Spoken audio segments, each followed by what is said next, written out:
close your eyes and drift into a realm where silence drips with the echoes of forgotten screams.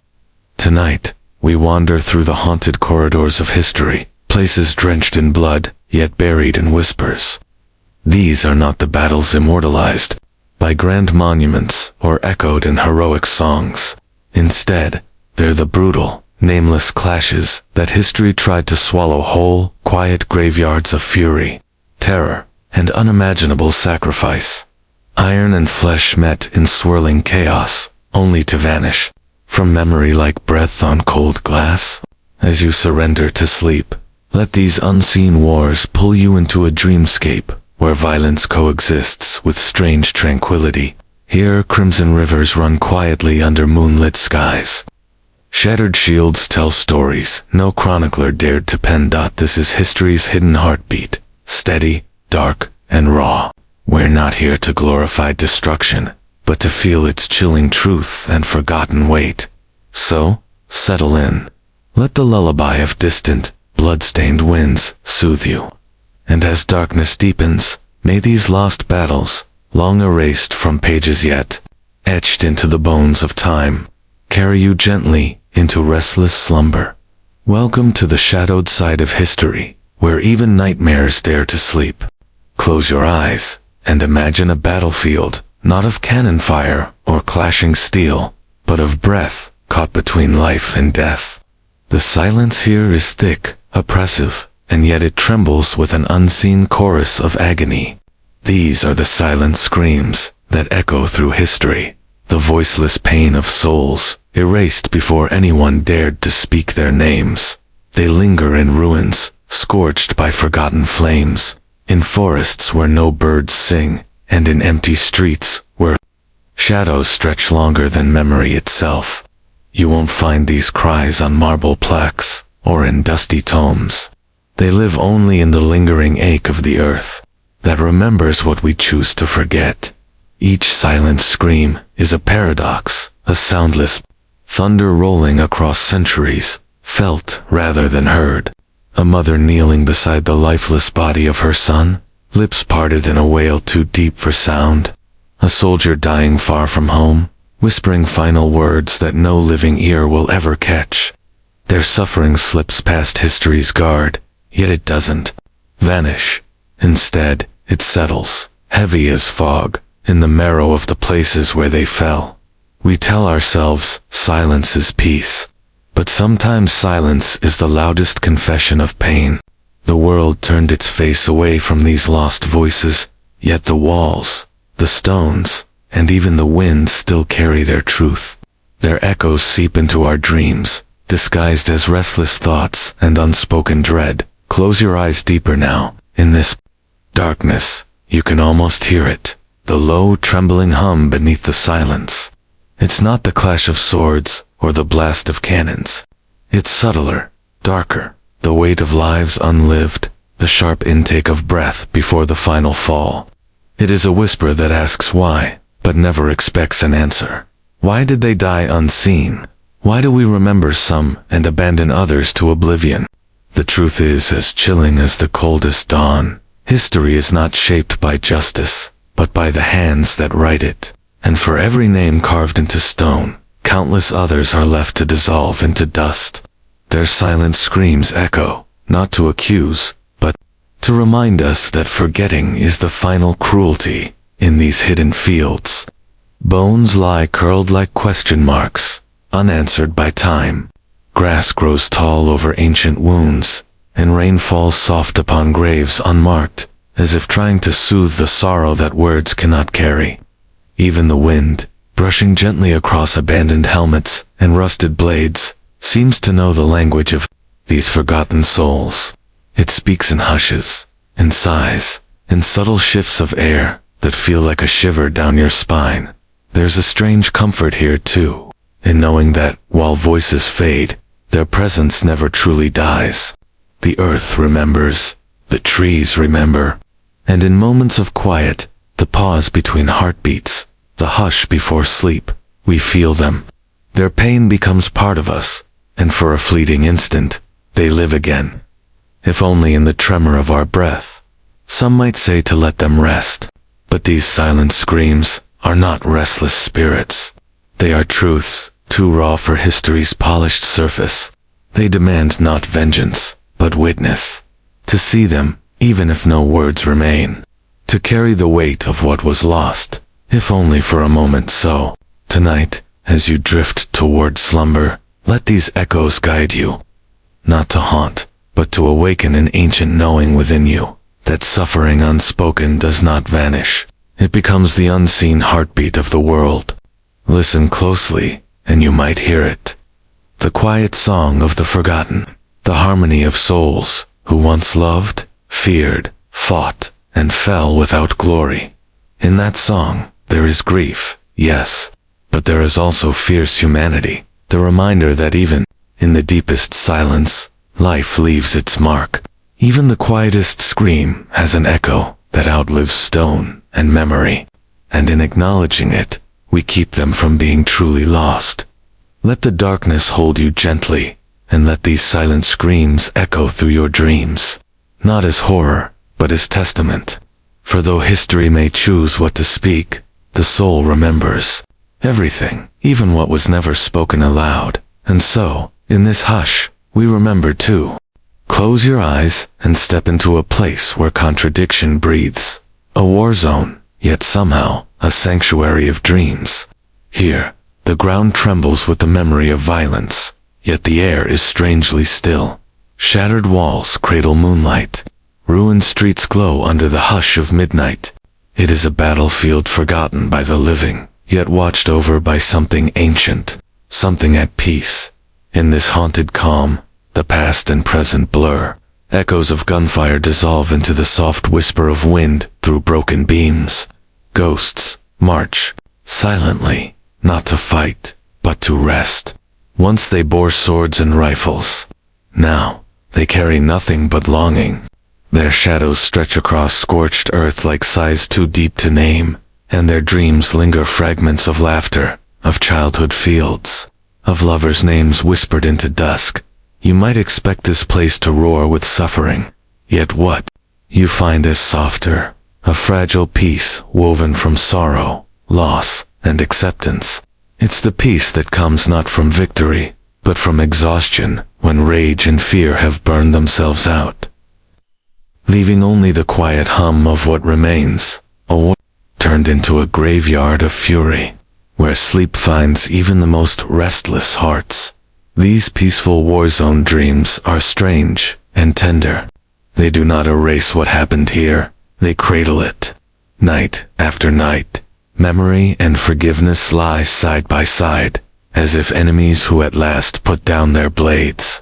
In this twilight space, a fallen soldier may dream not of the moment he died, but of the sunrise he never saw. A mother whose grief froze her heart may walk, in dreams, through fields of wildflowers where her son waits, whole and smiling. This is no utopia. The ruins remain, scars do not vanish. But here, in the hush between nightmare and dawn, something softer blooms. It is the understanding that pain can be held without being worshipped, that loss can be honored without being chained to rage. Even the most ruined ground may grow gentleness in time, watered by tears and the quiet wish for rest. Listen, beneath the broken roofs, there is breathing. Beneath the bloodstains, there are roots. The dead do not dream of revenge forever. They too long for peace, for memory without torment. And so, in the heart of this shattered war zone, they find it a fleeting glimpse of what might have been, or what might still be, somewhere beyond the veil. To witness these dreams is to understand a deeper truth of humanity, that even when destruction has done its worst, the longing for peace does not die. It sleeps, waits, and rises again, fragile, stubborn, and strangely beautiful. Like a flower pushing through cracked stone, it is both miracle and inevitability. As you drift deeper into sleep, you may find yourself walking these ruins. You may see faces you've never met, hear languages you don't speak, yet feel the ache of their stories in your bones. You may feel the warmth of hands long gone, or smell the faint trace of fire in earth. This is how peaceful Warzone dreams speak, not through words, but through sensation, through the hush that wraps itself around grief until it becomes something softer. They do not promise that pain will vanish. Instead, they promise that pain can rest, that even horror cannot stop the human heart from longing for stillness. And perhaps that is why these dreams matter. They do not change the past, but they keep us from being wholly consumed by it. When dawn comes, the ruins will still be there. The scars of history will remain, stubborn and deep. But the memory of these peaceful dreams lingers too, reminding us that gentleness can survive even the bloodiest of nights. That there is strength, not only in battle, but in laying down arms, if only for a breath, if only in sleep. Tonight, let yourself be carried by these quiet visions. Walk among the fallen not as a conqueror, but as a witness. Feel the warmth of what was loved and lost, and know that even the most devastated heart can remember kindness. Let these peaceful Warzone dreams cradle your own restless spirit, teaching it the art of stillness amid ruin. For in the end, the soul's deepest desire is not victory, but rest. And even in the heart of a battlefield, sleep finds a way. Here, in these dreams, war softens its grip, and the dead, at last, can dream of peace. Imagine standing at the edge of a vast battlefield, just before dawn. The air is heavy, as if the world itself holds its breath. Nothing moves, yet the silence thrums with a raw, coiled energy. It is not the calm of peace, but the calm of inevitability. A storm gathering just beyond the horizon, unseen, yet deeply felt.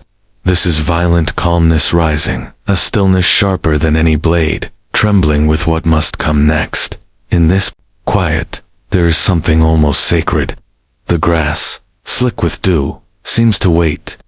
The wind, gentle yet restless, whispers secrets through the ruins. You feel it under your skin, the slow, deliberate heartbeat of destiny. It's a calm that chills, because it holds within it every scream, every clash, every drop of blood yet to be spilled. At first it feels wrong to call it calm at all. But look closer. The violence is not in noise or motion. It lives in anticipation, in the terrible certainty that chaos will awaken. Soldiers gripping weapons with trembling fingers, their prayers dissolving into the dawn, eyes scanning the horizon for movement, hearts pounding louder than any drum. This is calm, yes, but it is a calm stretched thin as glass, waiting to shatter in history's darkest hours. This moment repeats itself endlessly. Before every siege, every charge, every desperate defense, there is this hush. A moment where the world seems to pause and ask, must this truly happen? Yet the answer, always, is yes. And so the calm breaks, as it must, unleashing fury. Yet what makes this calm so haunting is not just its fragility, but its power. In these moments, lives balance on the edge of a single breath. Decisions are made that can doom or save thousands, yet outwardly, nothing stirs. Behind still eyes, entire futures ignite and burn away before the first arrow flies. Here, silence does not mean emptiness. It means pressure, gathering and rising until the air itself feels ready to scream. And sometimes, that scream never comes. Sometimes, dawn brings not war, but retreat. The violence held back, the calm left unbroken. But even then, the memory of what almost happened lingers. The battlefield still tastes of fear, and the soldiers carry that weight home, etched into their bones like an unfinished story. We often speak of calm as something gentle, something healing. But there exists a calm that wounds instead, the kind that holds within it every unspoken fear and every terrible possibility. It is the quiet that seeps into your chest, makes your pulse race though nothing yet moves. It is the stillness before a loved one's final breath, the pause between heartbeats when the world tilts toward loss.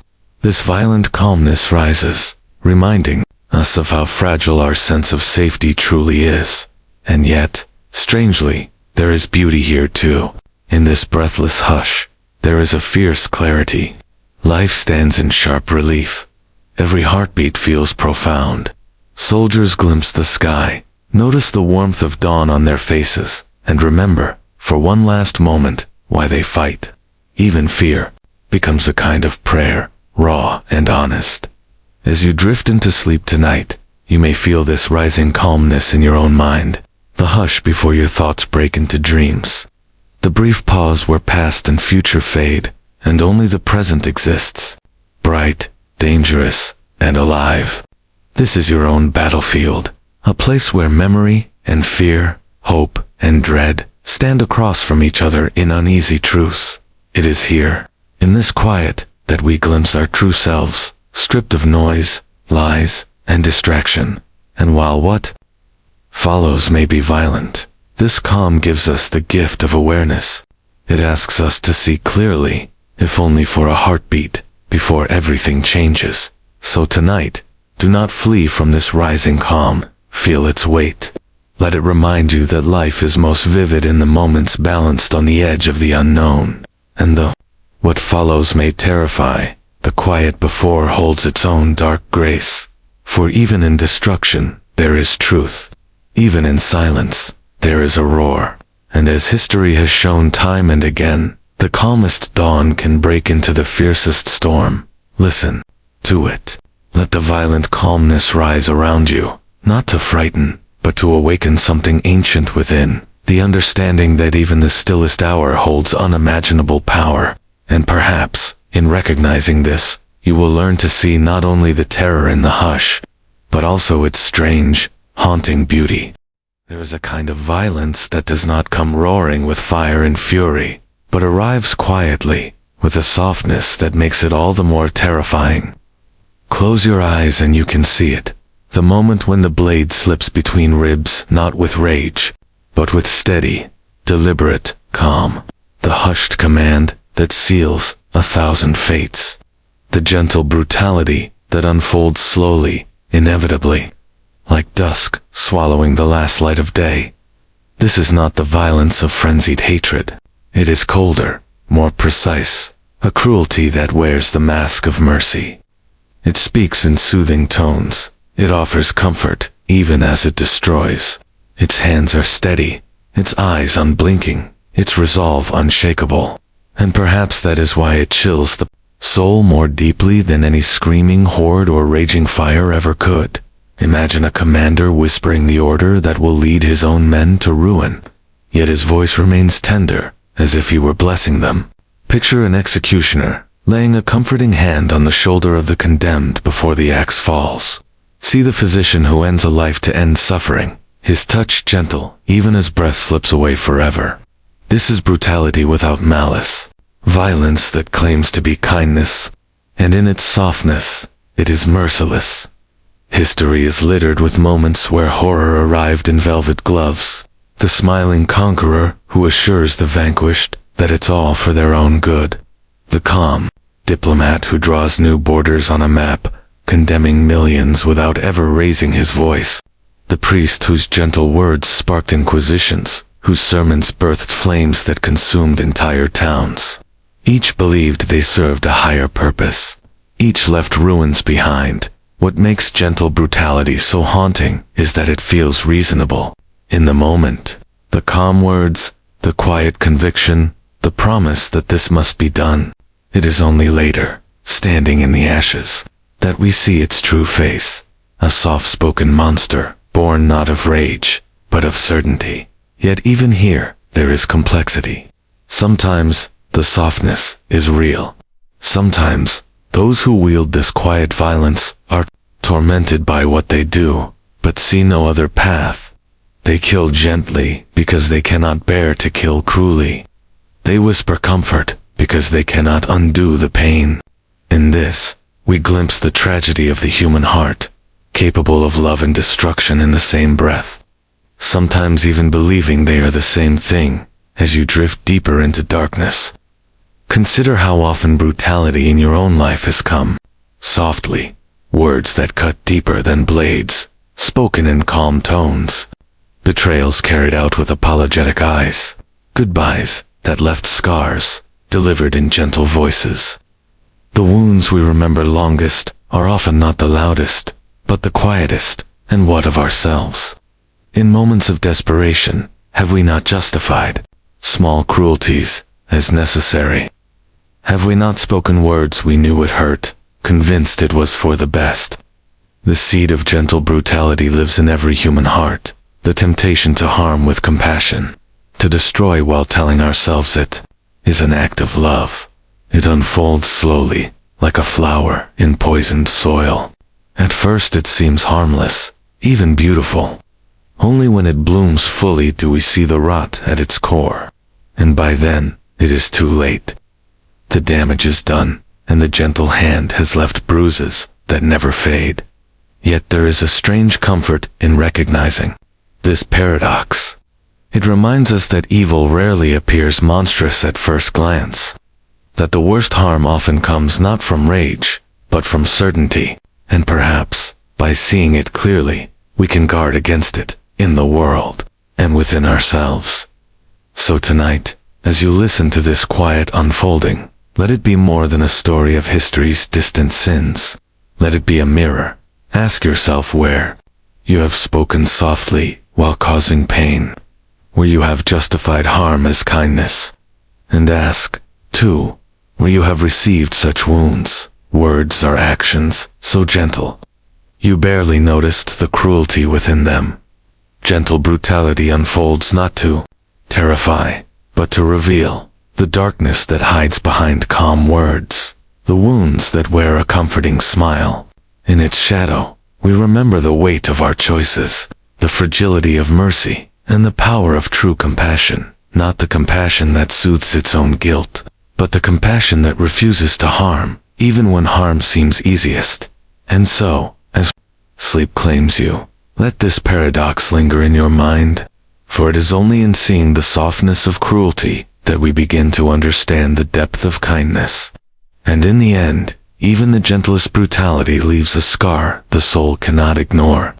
Close your eyes and picture eternity, a sleep that never ends, a slumber so deep it seems beyond pain, beyond memory. Yet within this endless rest, there stirs something uneasy, a whisper that refuses to be silenced, a stirring beneath the stillness. This is the restless eternal slumber, a paradox where even the grave cannot quiet the soul's unspoken questions. Imagine walking through a forgotten cemetery under a moonless sky. The stones are cracked, names half erased by rain and time. You might think the dead here lie in perfect peace, untouched by the chaos of the living. But listen closer. Beneath the hush, there is a faint trembling, as if dreams still haunt the bones, as if regret survives even the final breath. This restlessness is not loud. It does not shatter the silence of death. Instead, it hums like a faint echo in the earth, a reminder that the human spirit clings fiercely to longing, even when the heart no longer beats. Unfinished words, broken promises, forgotten loves, these do not vanish with the closing of eyes. They settle into the soil, heavy as stone, waiting for someone, anyone, to remember. Think of all who left this world with stories half told, apologies never spoken, dreams never reached. Though they lie still, a part of them remains awake, restless, not with fear of death itself, but with what death leaves undone. And so, eternity becomes not pure silence, but an uneasy lullaby, forever replaying fragments of what might have been. Yet, this paradox is not only for the dead, it is for the living too. Every time you lie down and feel your mind refuse to rest, every time memory claws at you in the dark, you touch the edge of this restless slumber. Sleep should bring release, but it can also bring reminders, faces you wish you'd held closer, words you wish you'd swallowed, paths you wish you'd taken. Even in your deepest dreams, there can be a stirring, a grief that turns like a slow tide, pulling you back toward waking. It is said the dead dream too, not of tomorrow, but of yesterdays they cannot change. In that endless twilight, perhaps they see our world through a veil, our tears, our laughter, our stubborn hope. And maybe, just maybe, they too reach out, not to haunt, but to remember. For memory itself can be a kind of restlessness, an ache that survives the body. History holds countless tombs of kings, soldiers, and poets who sought to leave something that would outlive them, a monument, a verse, a legend. In doing so, they revealed a truth we all share, the desire not only to rest, but to matter, to know that even in the eternal night, some spark of who we were still flickers, still speaks.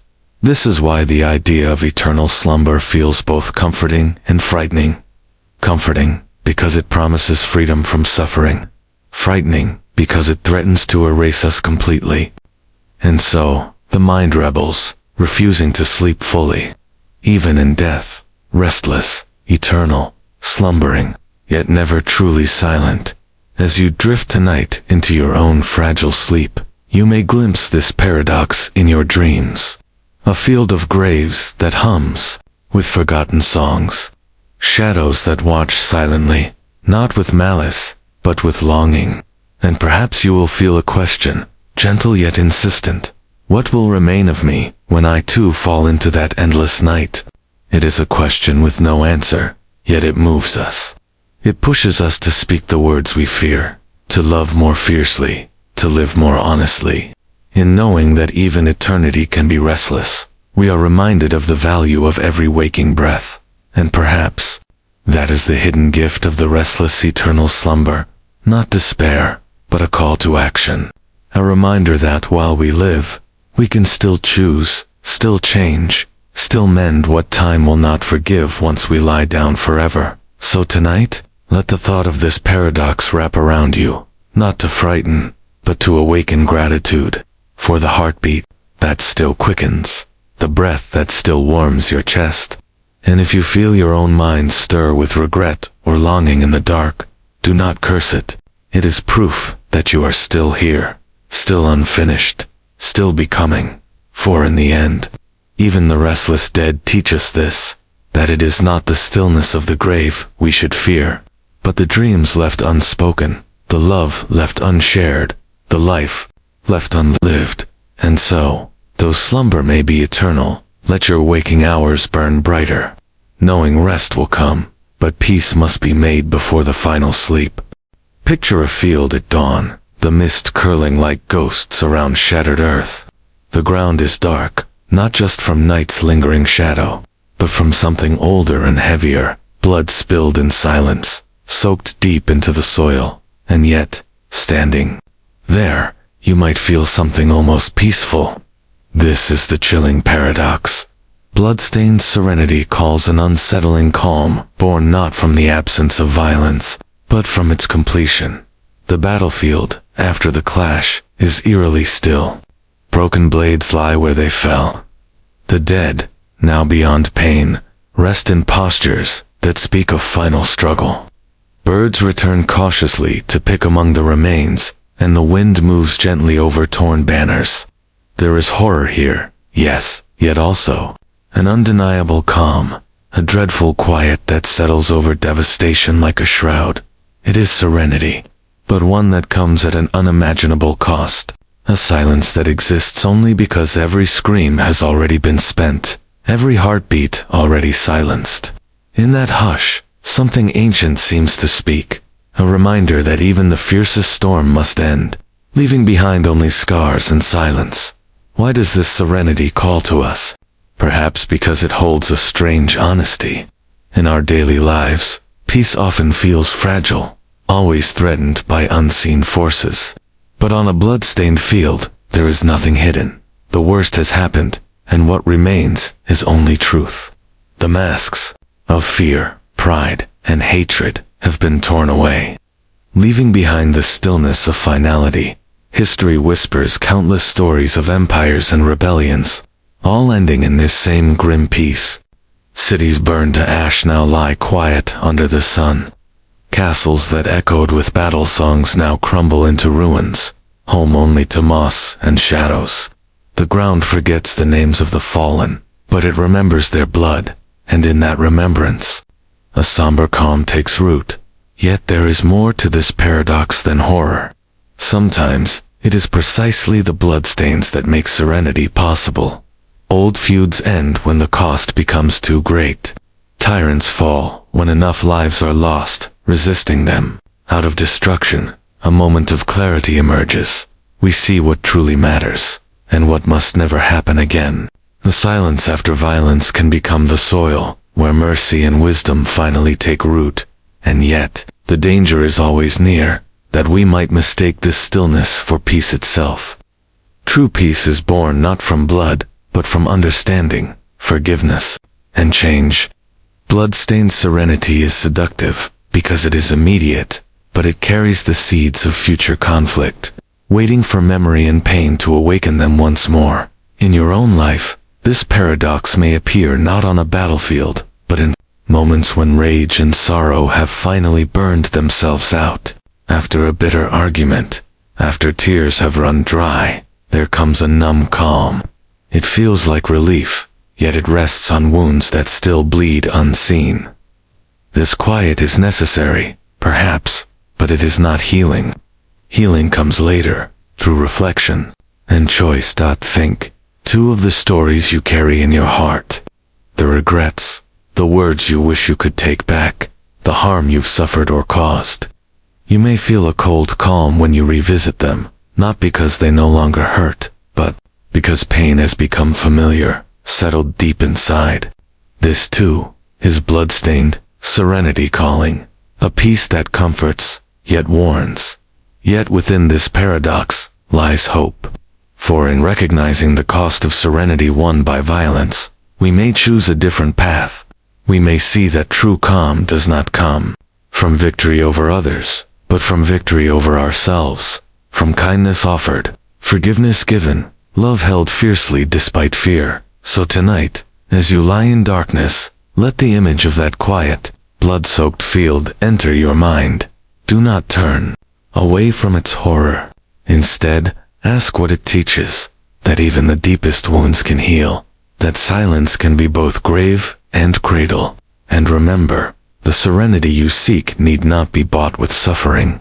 It can arise gently, through compassion, through honesty, through the slow, stubborn work of peace. Bloodstained serenity calls to remind us of what violence costs, of the fragile beauty that survives even the worst darkness. Its lesson is not that we must destroy to find calm, but that we must remember the destruction that calm sometimes hides. In that remembrance lies our choice, to leave new scars upon the world, or to become healers instead. For the truest serenity is not silent because all is dead, but because life, at last, is free to breathe unafraid. And so, let the quiet speak, not to numb your heart, but to awaken it. Let the bloodstains remind you of what must never be repeated. And in that haunting stillness, may you discover a gentler calm, one born not of endings, but of grace. Close your eyes and imagine a vast ocean at dawn, the water smooth as polished glass, the sky a quiet canvas of pale gold. For a heartbeat, it feels eternal, unshakable. But beneath the calm surface, unseen currents swirl, restless and wild. This is the paradox. Tranquil chaos awakens. Even in stillness, the seeds of upheaval lie waiting, ready to rise without warning. Chaos is rarely born in fury alone. It often begins quietly, like a breath before the scream. Consider the trembling moment before an earthquake, when the world holds its breath, or the hush in the air before a hurricane shatters the sky. Nature itself speaks this language of tranquil chaos, reminding us that stillness is never empty. It is the space where power gathers, silently preparing to reveal itself. History offers countless reflections of this paradox. Empires that appeared calm and eternal crumbled overnight, as forgotten tensions ignited rebellion. Leaders whose rules seemed unshakable were undone by silent conspiracies, blooming in dark corners. Moments of greatest peace sometimes hid the deepest fractures, waiting only for the smallest spark to awaken them. Yet tranquil chaos is not only destruction, it is also creation. Forest fires ravage old growth, But from the ashes, new life bursts forth. Volcanic eruptions tear the land apart, yet the cooled lava becomes fertile soil. Even the universe itself, born in the quiet void, exploded into being in an unimaginable burst of light and energy. In this way, chaos is both destroyer and creator, the breath that ends, and the breath that begins. And so, tranquility itself is not the absence of motion, but the space where unseen forces gather strength. The calm lake conceals deep, cold currents. The silent sky holds the promise of thunder. Even in our hearts, serenity can shelter unspoken fears, forgotten dreams, and buried anger.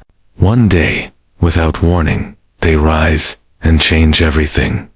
Think of the moments in your own life when chaos awoke quietly, the conversation that seemed ordinary, until a single word changed everything.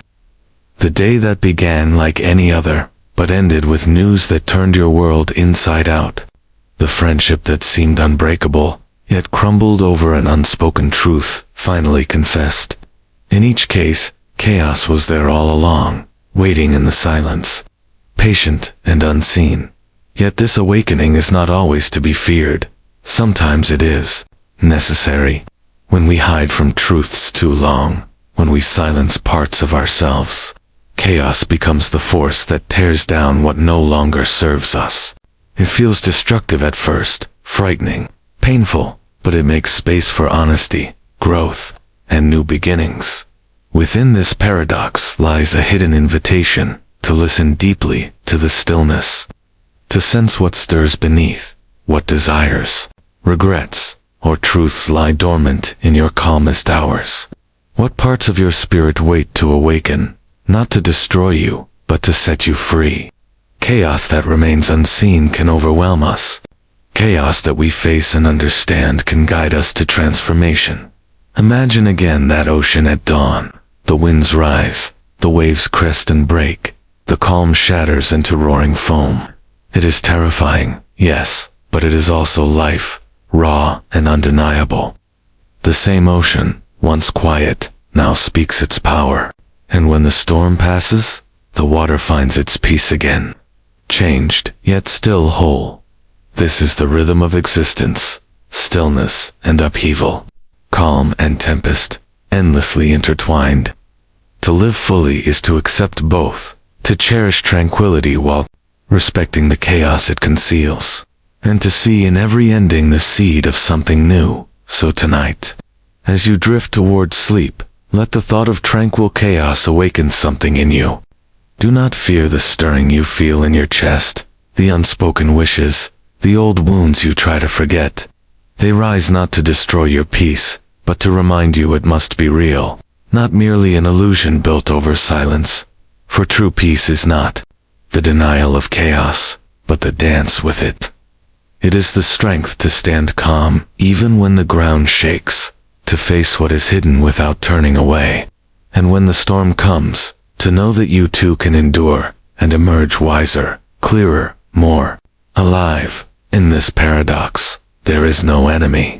Chaos and tranquility are not rivals, but companions, each giving shape to the other. The sea must sometimes rage to remain alive. The soul must sometimes tremble to remember its depth. And so, let tranquil chaos awaken within you, not as fear, but as possibility. For even in the quietest heart, something vast and powerful stirs, and when it rises, it may break what must be broken, so that something truer, freer, and more beautiful can take its place. Close your eyes and listen. In the hush between thoughts, there drifts a sound, almost tender, almost gentle, yet edged with something raw and feral. These are the soothing savage whispers, a paradoxical language of comfort, spoken in a tongue of shadows, where kindness and cruelty entwine so closely that they seem inseparable. Imagine a dark forest at night. The wind moves through the leaves with a voice that sounds almost like a lullaby, and yet beneath its softness lies a wild warning. Here, in this ancient silence, danger watches and waits. The forest offers shelter, but it also hides claws and teeth. The whisper that calms you also reminds you, you are not safe, and you have never truly been. This is the essence of the paradox, a gentleness that arrives wrapped in darkness, a reassurance that carries the faint taste of fear. Why do these savage whispers soothe us? Perhaps because they speak to something deep and ancient within us, the knowledge that comfort without truth is hollow, and that true calm must be earned by facing the wildness that lives both around us and within us. Consider the stories that have survived through centuries, lullabies that speak of monsters, myths where gods bless and curse in the same breath, prayers whispered in the night that tremble with both hope and dread. Humanity has always listened to savage whispers, because we sense that peace cannot exist without danger, and that tenderness means more when it is offered by something strong enough to destroy us. Think of the warrior who gently strokes the mane of a warhorse before riding into battle. The hand is soft, but the heart is fierce. Or the mother who soothes her child with a lullaby about wolves at the door, not to frighten, but to teach vigilance wrapped in warmth. Even the ocean, which can cradle a drifting boat so gently, can in an instant rise to swallow it whole. This paradox lives within us too. There are moments when our deepest fears and wounds speak to us in whispers, not to break us, but to guide us. They remind us where we have been hurt, where we are vulnerable, and in doing so, teach us how to protect what truly matters. The savage whisper is the voice that tells you, quietly, you survived, and you can survive again. It is tempting to seek only soft, comforting words, to turn away from anything that feels harsh or fierce. But a comfort built on denial is fragile. True peace, the peace that endures, is born from recognizing the wildness within us and around us. It comes from listening to those whispers that unsettle us, and asking what truth they carry. For often, it is the savage part of us that loves most fiercely, that refuses to give up, that fights to protect the fragile things we cherish. The same voice that can growl with anger can also whisper, do not let them take what makes you whole. It is not gentle in appearance, but its purpose can be deeply loving, and so, these soothing savage whispers invite us to a different kind of calm, one that does not deny the darkness, but makes peace with it. They tell us, you are stronger than you think, precisely because you know what can break you. You can walk through the dark forest, not unafraid, but brave enough to keep walking. Listen, then, to what stirs in your quietest moments, the memory of pain that taught you compassion, the voice of doubt that pushes you to prepare better, the flash of anger that reveals what truly matters to your heart. These are not enemies to silence, but messengers to heed. In their fierce honesty lies the seed of a calm that cannot be stolen. So tonight, as you drift toward sleep, let these savage whispers speak. Hear the wild wind outside your window, the distant echo of forgotten fears, the heartbeat that reminds you of your own stubborn will to live. Do not turn them away. Let them wrap around you, soft and sharp, as they have wrapped around countless souls before you. For in the end, the soothing savage whisper says this: peace is not the absence of darkness, but the dance with it. And love, the truest love, does not only comfort, it protects, it warns, it fights. In that fierce embrace, we find a serenity deeper than silence, because it is built not on illusion, but on truth. Let these whispers remind you that even in your gentlest moments, there is strength, and in your wildest moments, there can be tenderness. And when you wake, may you carry that paradox within you, the soft voice born from a savage heart, steady as it guides you through the shadows. Close your eyes, and imagine the world as it drifts toward midnight. The air grows colder, the streets fall silent, and shadows stretch their limbs across forgotten corners. Yet from this darkness comes a strange song, a lullaby, soft and tender, but carrying an undercurrent of something sharp and lethal. These are the murderous midnight lullabies, words meant to soothe that slip quietly into the night, with a blade hidden in every note. How can something so gentle carry such danger? Perhaps because lullabies themselves were never just songs of peace. Many of the oldest cradle songs are haunting things, whispers of loss, warnings of wolves outside the door, reminders that the world beyond sleep is cruel and waiting. They are at once comfort and curse, wrapping the listener in a warmth laced with dread. Midnight itself is the hour of contradictions. It is the deepest point of night, when the world seems most silent, yet it is also when hearts race with unspoken fears, and when nightmares begin to stir. The lullaby offered at midnight is born from this duality, meant to hush the mind into sleep, yet infused with the knowledge of unseen threats that might come while we dream. Imagine the battlefield at night. Soldiers, weary and trembling, murmur, have forgotten songs to steady their hands. They do not sing to deny the coming bloodshed, but to hold on to something human in the face of it. These songs are lullabies, but they are murderous, too steeped in the acceptance of violence yet to come. In this paradox, there is an uncomfortable truth. Sometimes, what soothes us most deeply is not sweetness alone, but the fierce reminder that danger is real and survival is earned. Midnight lullabies do not deny the wolves circling beyond the firelight. They name them, they face them, and in doing so, grant a strange kind of courage. History hums with these songs. Rebellions planned in the dead of night, hearts steeled by whispered promises of victory or revenge. Mothers in war-torn lands, humming to children while bombs fall outside. Each note a prayer wrapped around the terrible truth of the world. These lullabies carry murder not because they seek it, but because they cannot forget it. And forgetting would be the greater danger. Yet these murderous lullabies are not merely songs of despair. They are also acts of fierce tenderness, an effort to hold someone close, even when the world is cruel. The blade hidden within them is not always meant to strike out, but to defend, to warn, to keep awake a part of the spirit that must never sleep. In your own life, you may have heard such a lullaby in the quiet words you whisper to yourself in moments of fear. I'll be okay, you tell yourself, but behind the words is an edge. I must be okay, because no one else will save me. This is the midnight lullaby, part comfort, part challenge, part promise not to surrender, and perhaps that is why these lullabies matter. They do not deny the darkness, nor do they fully surrender to it. They walk the narrow path between hope and despair, whispering that we must rest, but we must also remain vigilant. Sleep, yes, but keep the blade sharp, keep the heart strong. Think. Two of the lullabies you've inherited from your past, the voices of loved ones who taught you to be kind, but also to be careful, to love deeply, but not blindly.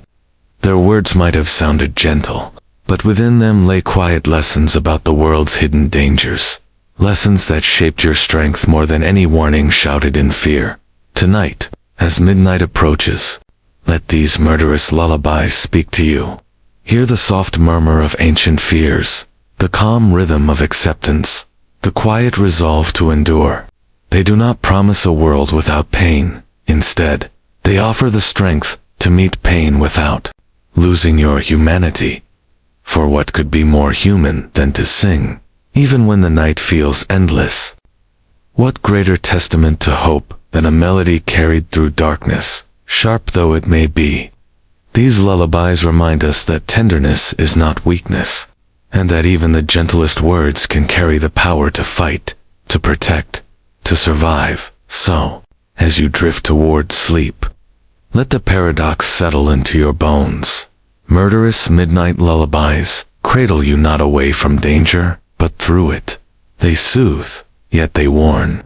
They comfort, yet they steal your heart. And in this strange, haunting embrace, you find a peace that is stronger than silence, deeper than sleep.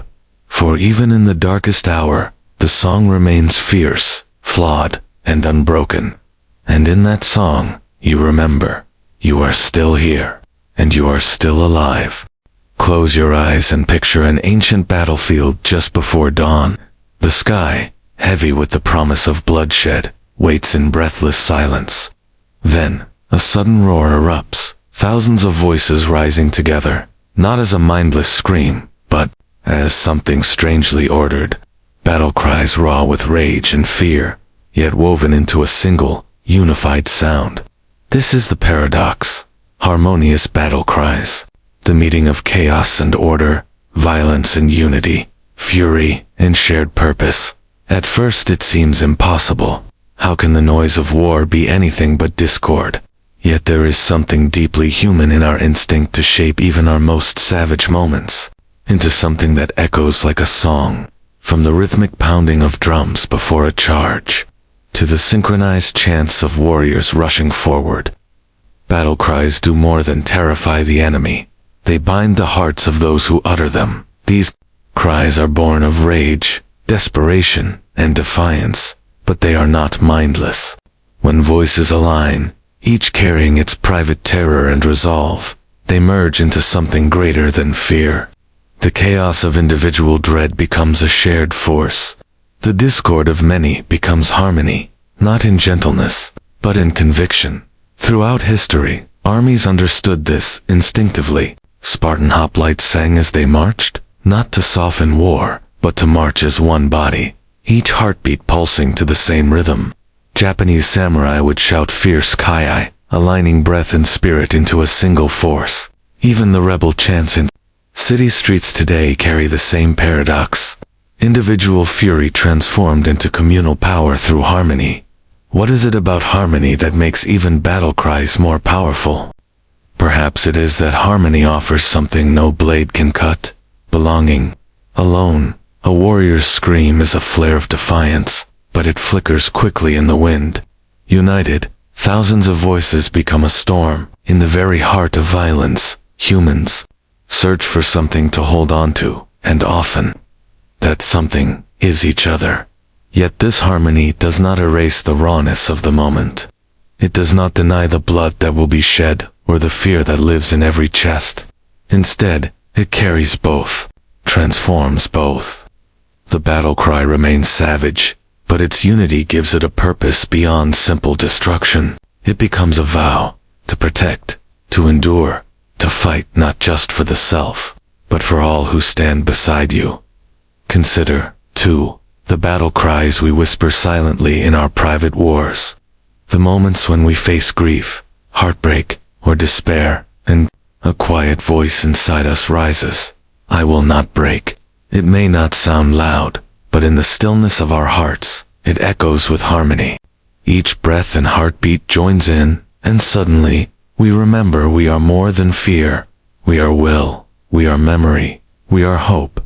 Even in times of peace, the impulse to chant, sing, and shout together remains. At concerts, stadiums, protests, or even in prayer, we find ourselves swept into something larger. The words themselves may be fierce or gentle, but it is the harmony, the shared breath, the unified sound that creates power. This is the truth hidden in harmonious battle cries. They remind us we are never truly alone, even in struggle. They turn pain into music, fear into resolve, and rage into promise. And though the battlefield may end in silence, the echo of those cries lives on in memory, shaping stories told long after the fighting stops. So tonight, as you drift into sleep, think of the battles you have faced, and the unseen chorus that stood behind you. Friends who whispered encouragement, ancestors whose strength flows in your blood, strangers who have walked similar paths.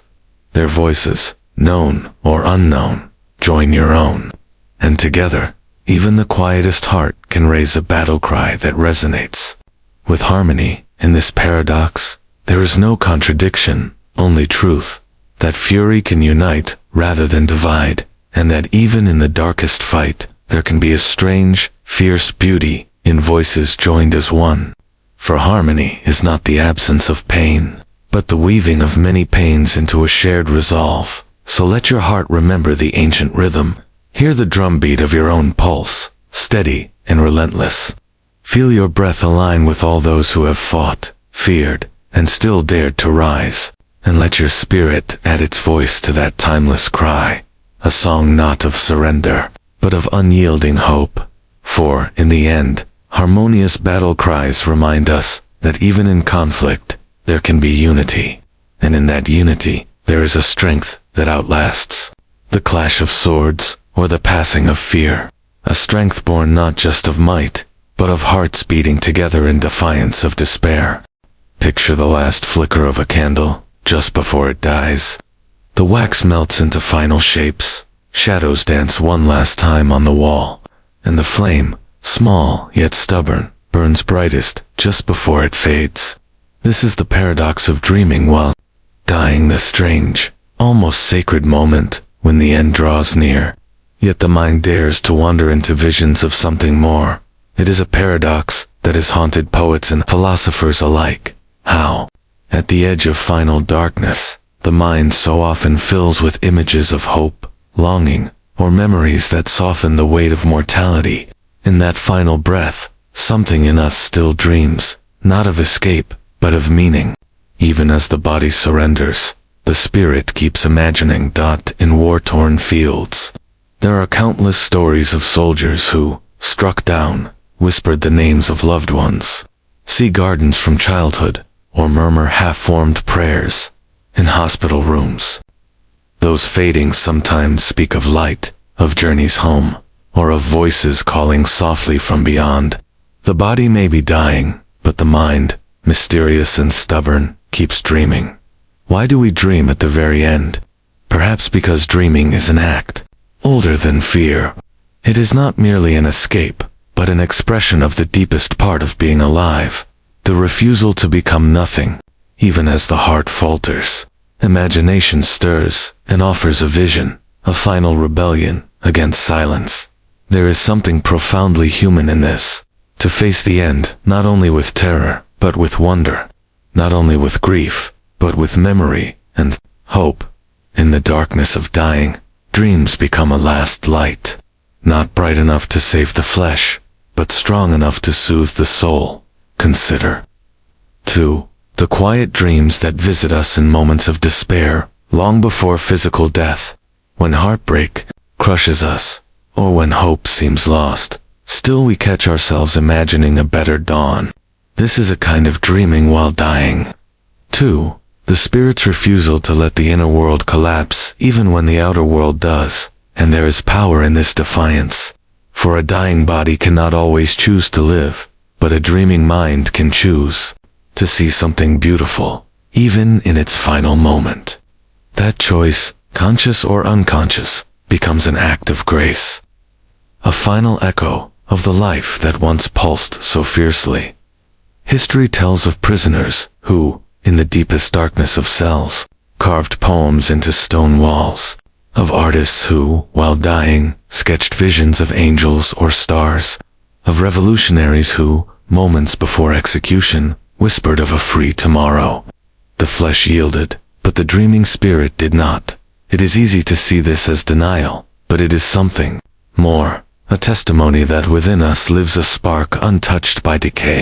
Dreams do not save us from death, but they remind us that death cannot fully possess us.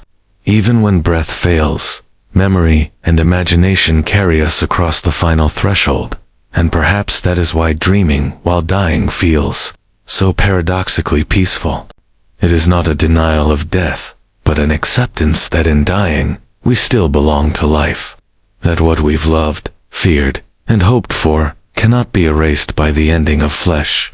Dreams become a bridge, not always to somewhere beyond, but to the deepest part of ourselves tonight. Think of your own quiet dreams, the visions you carry, sometimes fragile, sometimes fierce. Know that even in your darkest hour, those dreams are part of you, unyielding even when everything else falls away. They are your proof that life was lived, not merely in heartbeats, but in longing, in imagination, in the refusal to become only dust. In this paradox, there is no false comfort, only profound truth, that dying is real, and dreaming is just as real. And in the meeting of these two truths, something sacred appears, the final testament of the human spirit. I see the end, and still, I imagine. So when the time comes, may you too dream while dying, not to escape the end, but to carry your story gently to its last page. And as you rest tonight, let this thought guide you, that the measure of life is not only in the days we live, but in the dreams that refuse to die, even when we do. For in the final whisper of the candle flame, there is still light, and in that light, however brief, the spirit writes its last and truest poem, that even at the end, it dared to dream. Close your eyes and listen to the sky. Somewhere beyond sight, thunder gathers its strength, not yet crashing, not yet tearing the heavens apart, but rumbling low and deep, a hush that feels heavier than silence itself. This is the paradox. Quiet thunder roars, a sound so restrained it seems almost calm, yet so immense it makes the earth itself shudder. It is a reminder that power is not always loud. True force often whispers before it shouts. And in those quiet moments of rolling thunder, the world holds its breath, sensing something vast and unstoppable, moving just out of reach.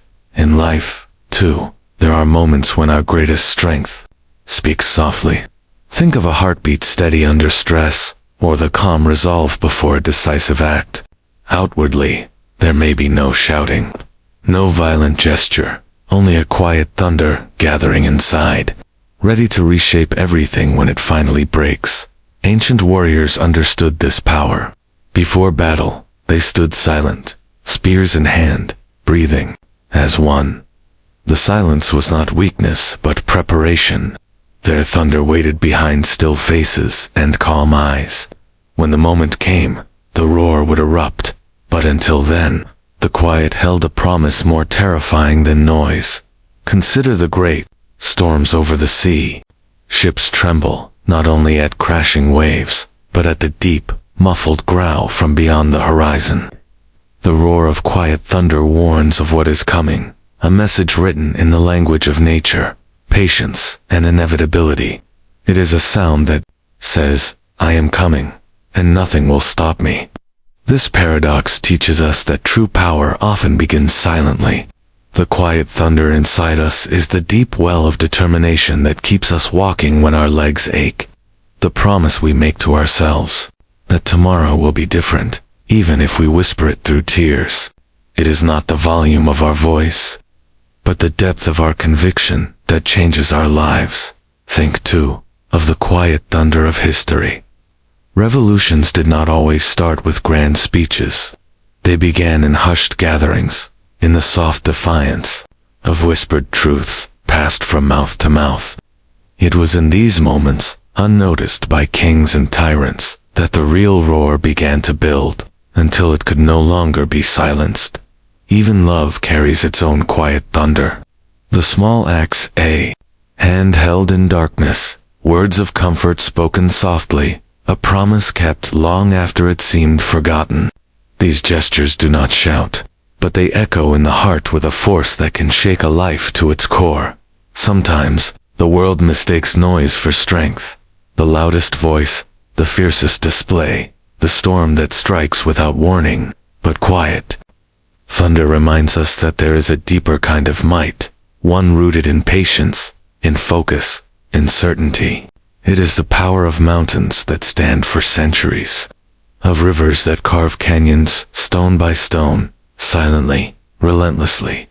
In your own life, listen for your quiet thunder. Feel it in the resolve to rise again after a fall, in the courage to speak truth, even when your voice trembles, in the silent vow to keep loving despite heartbreak. This is your roar, hidden in stillness, waiting to be heard when the time is right. And know this, quiet thunder does not need the world's applause. It does not boast. Its roar comes not from seeking attention, but from the simple fact of being unstoppable.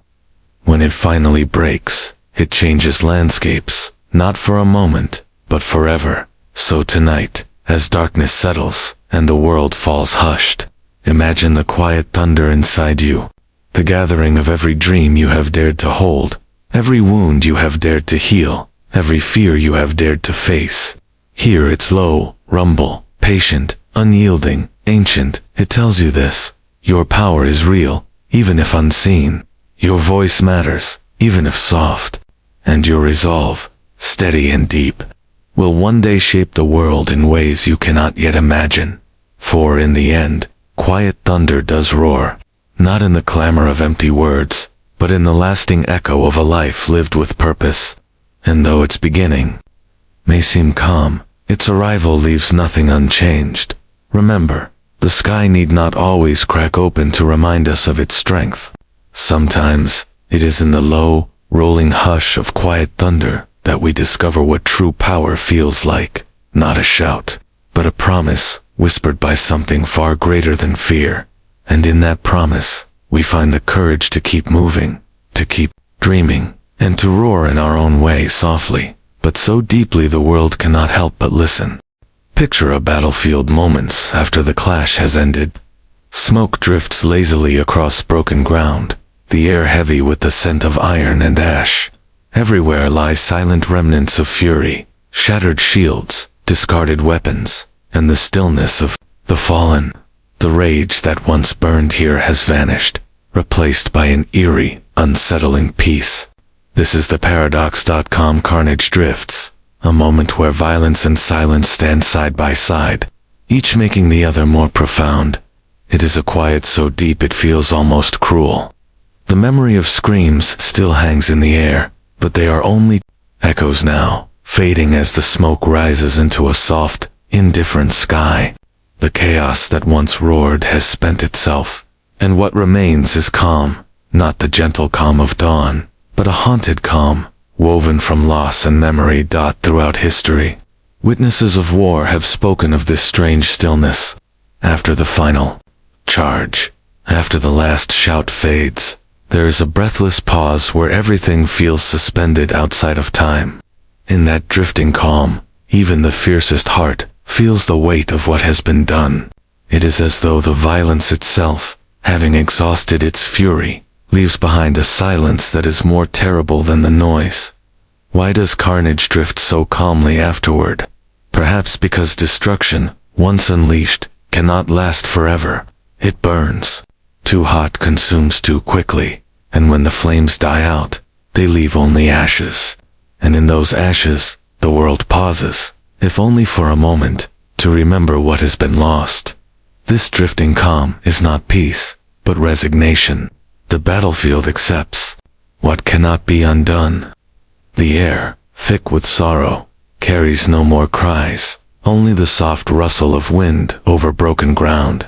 And yet, in this calm, something almost sacred emerges, the truth of what violence costs. It is the same calm that follows any great turmoil, not only on battlefields, but in our own hearts.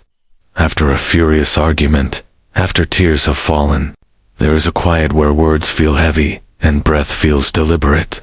We sit with what has been said, what has been broken, and though the storm inside us has passed, the calm feels almost as unbearable as the rage that came before. But in that drifting calm lies the possibility of reflection. The violence is over. The silence forces us to look at what remains, and sometimes, in that moment, we see the shape of our own humanity more clearly than ever.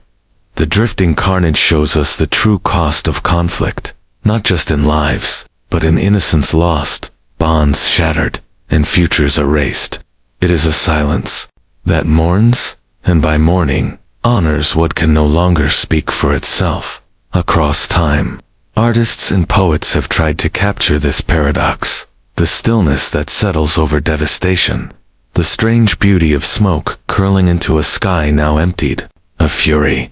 It is not the beauty of triumph, but of truth, raw, painful, undeniable, and so calm carnage drifts through our memories, too. We remember the moments when our anger destroyed something precious, and the regret that came after. The silence that settled over friendships ended by pride, over words we wished we could take back. That calm is heavy, because it carries our conscience, our understanding that even justified rage leaves scars. Yet this calm, painful though it is, offers a kind of grace. It gives space to grieve, to ask why, to promise ourselves we will do better. Without it, we would remain trapped in endless fury. The drifting silence after violence is what makes healing possible, however slow and imperfect. Tonight, let your mind drift through its own quiet fields of memory. Think of past battles, outer and inner, and what they left behind. In that calm, listen not for excuses, but for understanding. Feel the weight of what was lost, and let it shape your resolve to protect what still remains. For in the end, calm carnage drifts not to comfort us, but to awaken us. It does not erase what was done, but insists we see it clearly, without the blindness of rage. And in that seeing, we might find a gentler strength, the strength to choose compassion over destruction, silence over shouting, and peace over pride. So, as you rest tonight, remember that even in devastation.com can come, not to justify, but to remind, to speak, not in noise, but in the quiet language of truth. That fury fades, but what it destroys, endures. And in the drifting calm, we face ourselves, unshielded by anger, and decide what kind of world we wish to build next. There are moments that live on long after the blood has dried and the screams have faded. Moments that hide in the quiet corners of our minds, whispering truths we would rather forget.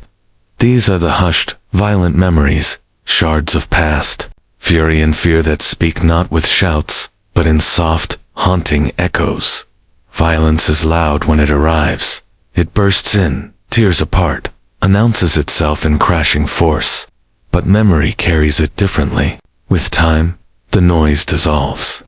And what remains is the hushed recollection, a bruise seen in the mirror, years later.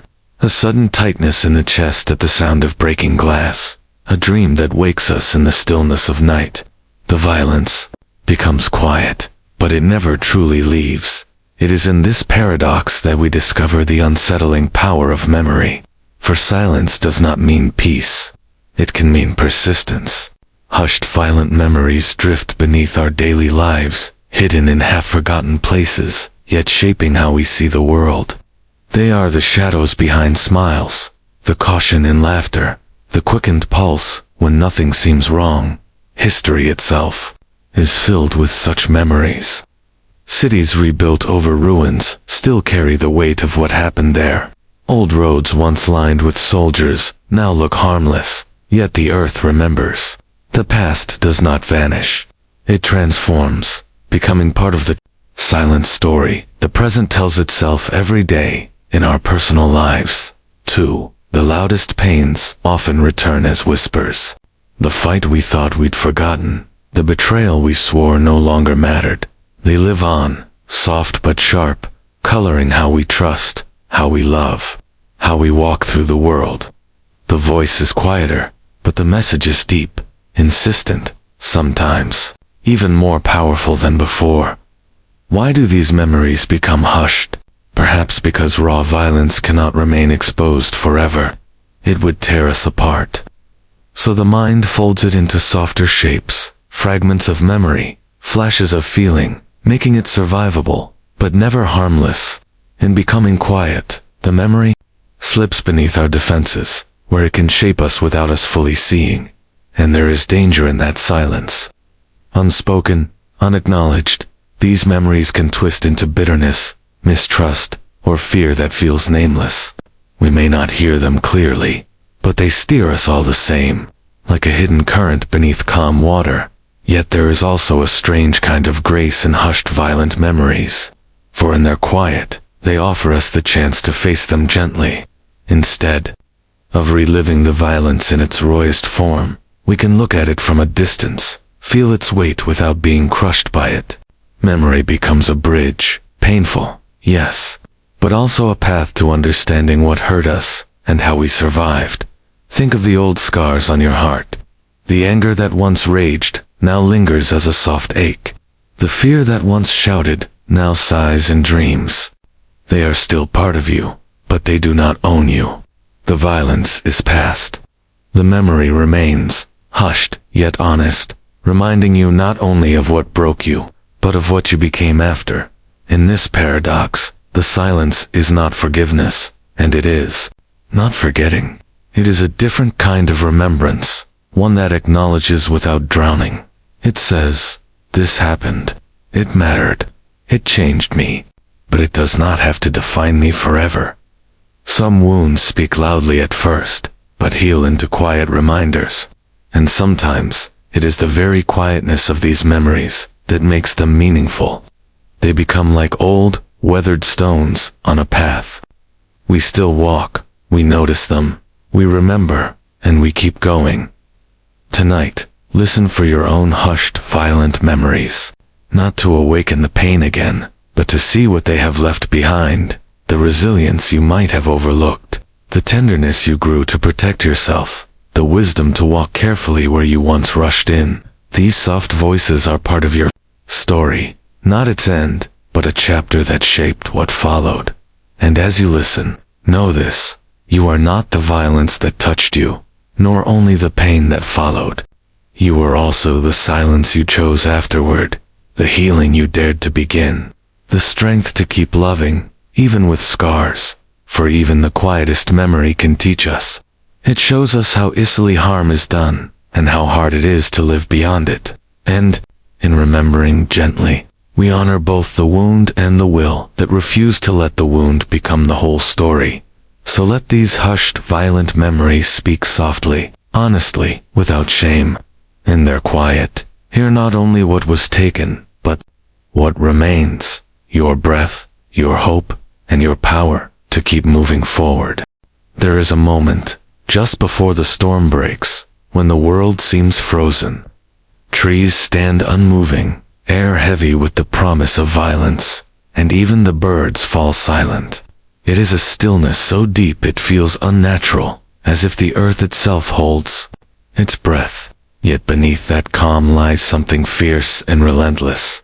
Stillness bleeds fury, an unseen river of rage flowing quietly, gathering strength until it can no longer be contained. This paradox reveals that rage is not always loud. It can rest behind steady eyes and silent lips, brewing like thunder beyond the horizon. Fury does not need to shout to exist. Sometimes, its truest form is hidden beneath a mask of calm.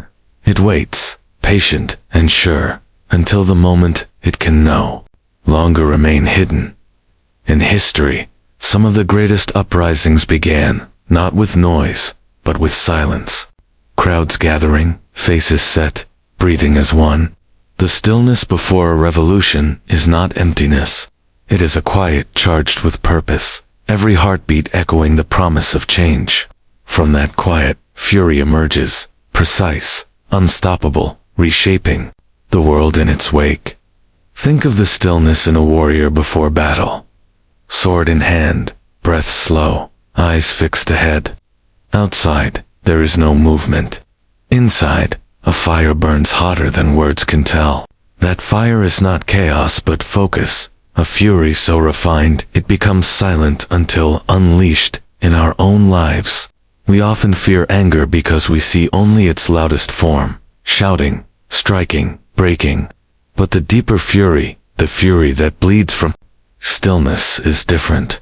It is not blind destruction.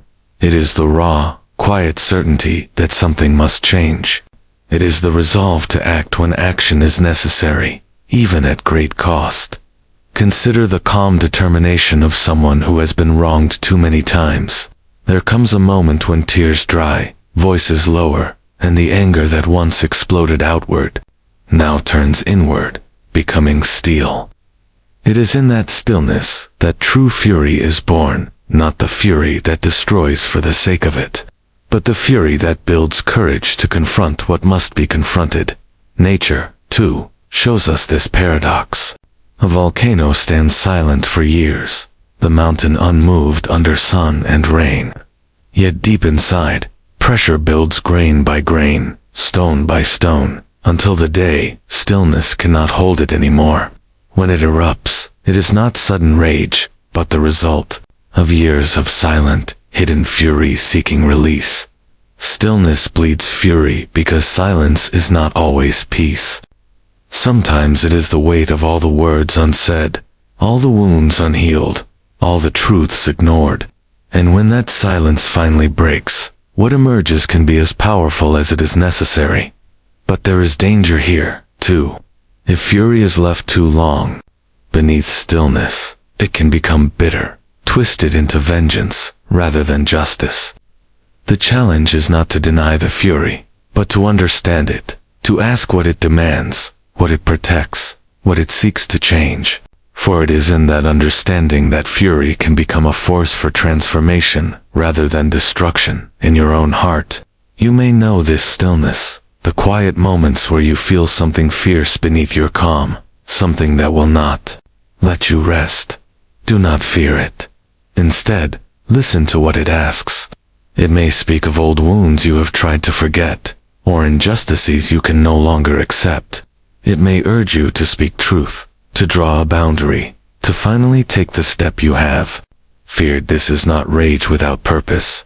It is the fury that flows from knowing who you are and what you will no longer allow.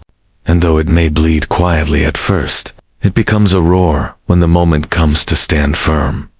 The paradox of stillness, bleeding fury, reminds us that silence is not always surrender. Sometimes it is preparation.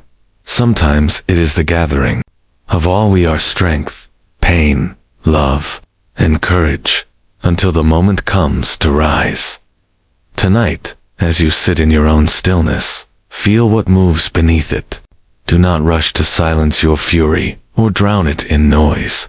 Instead, let it bleed into your awareness, not to harm, but to remind you of what matters most. For the deepest changes in life often begin in moments of quiet resolve.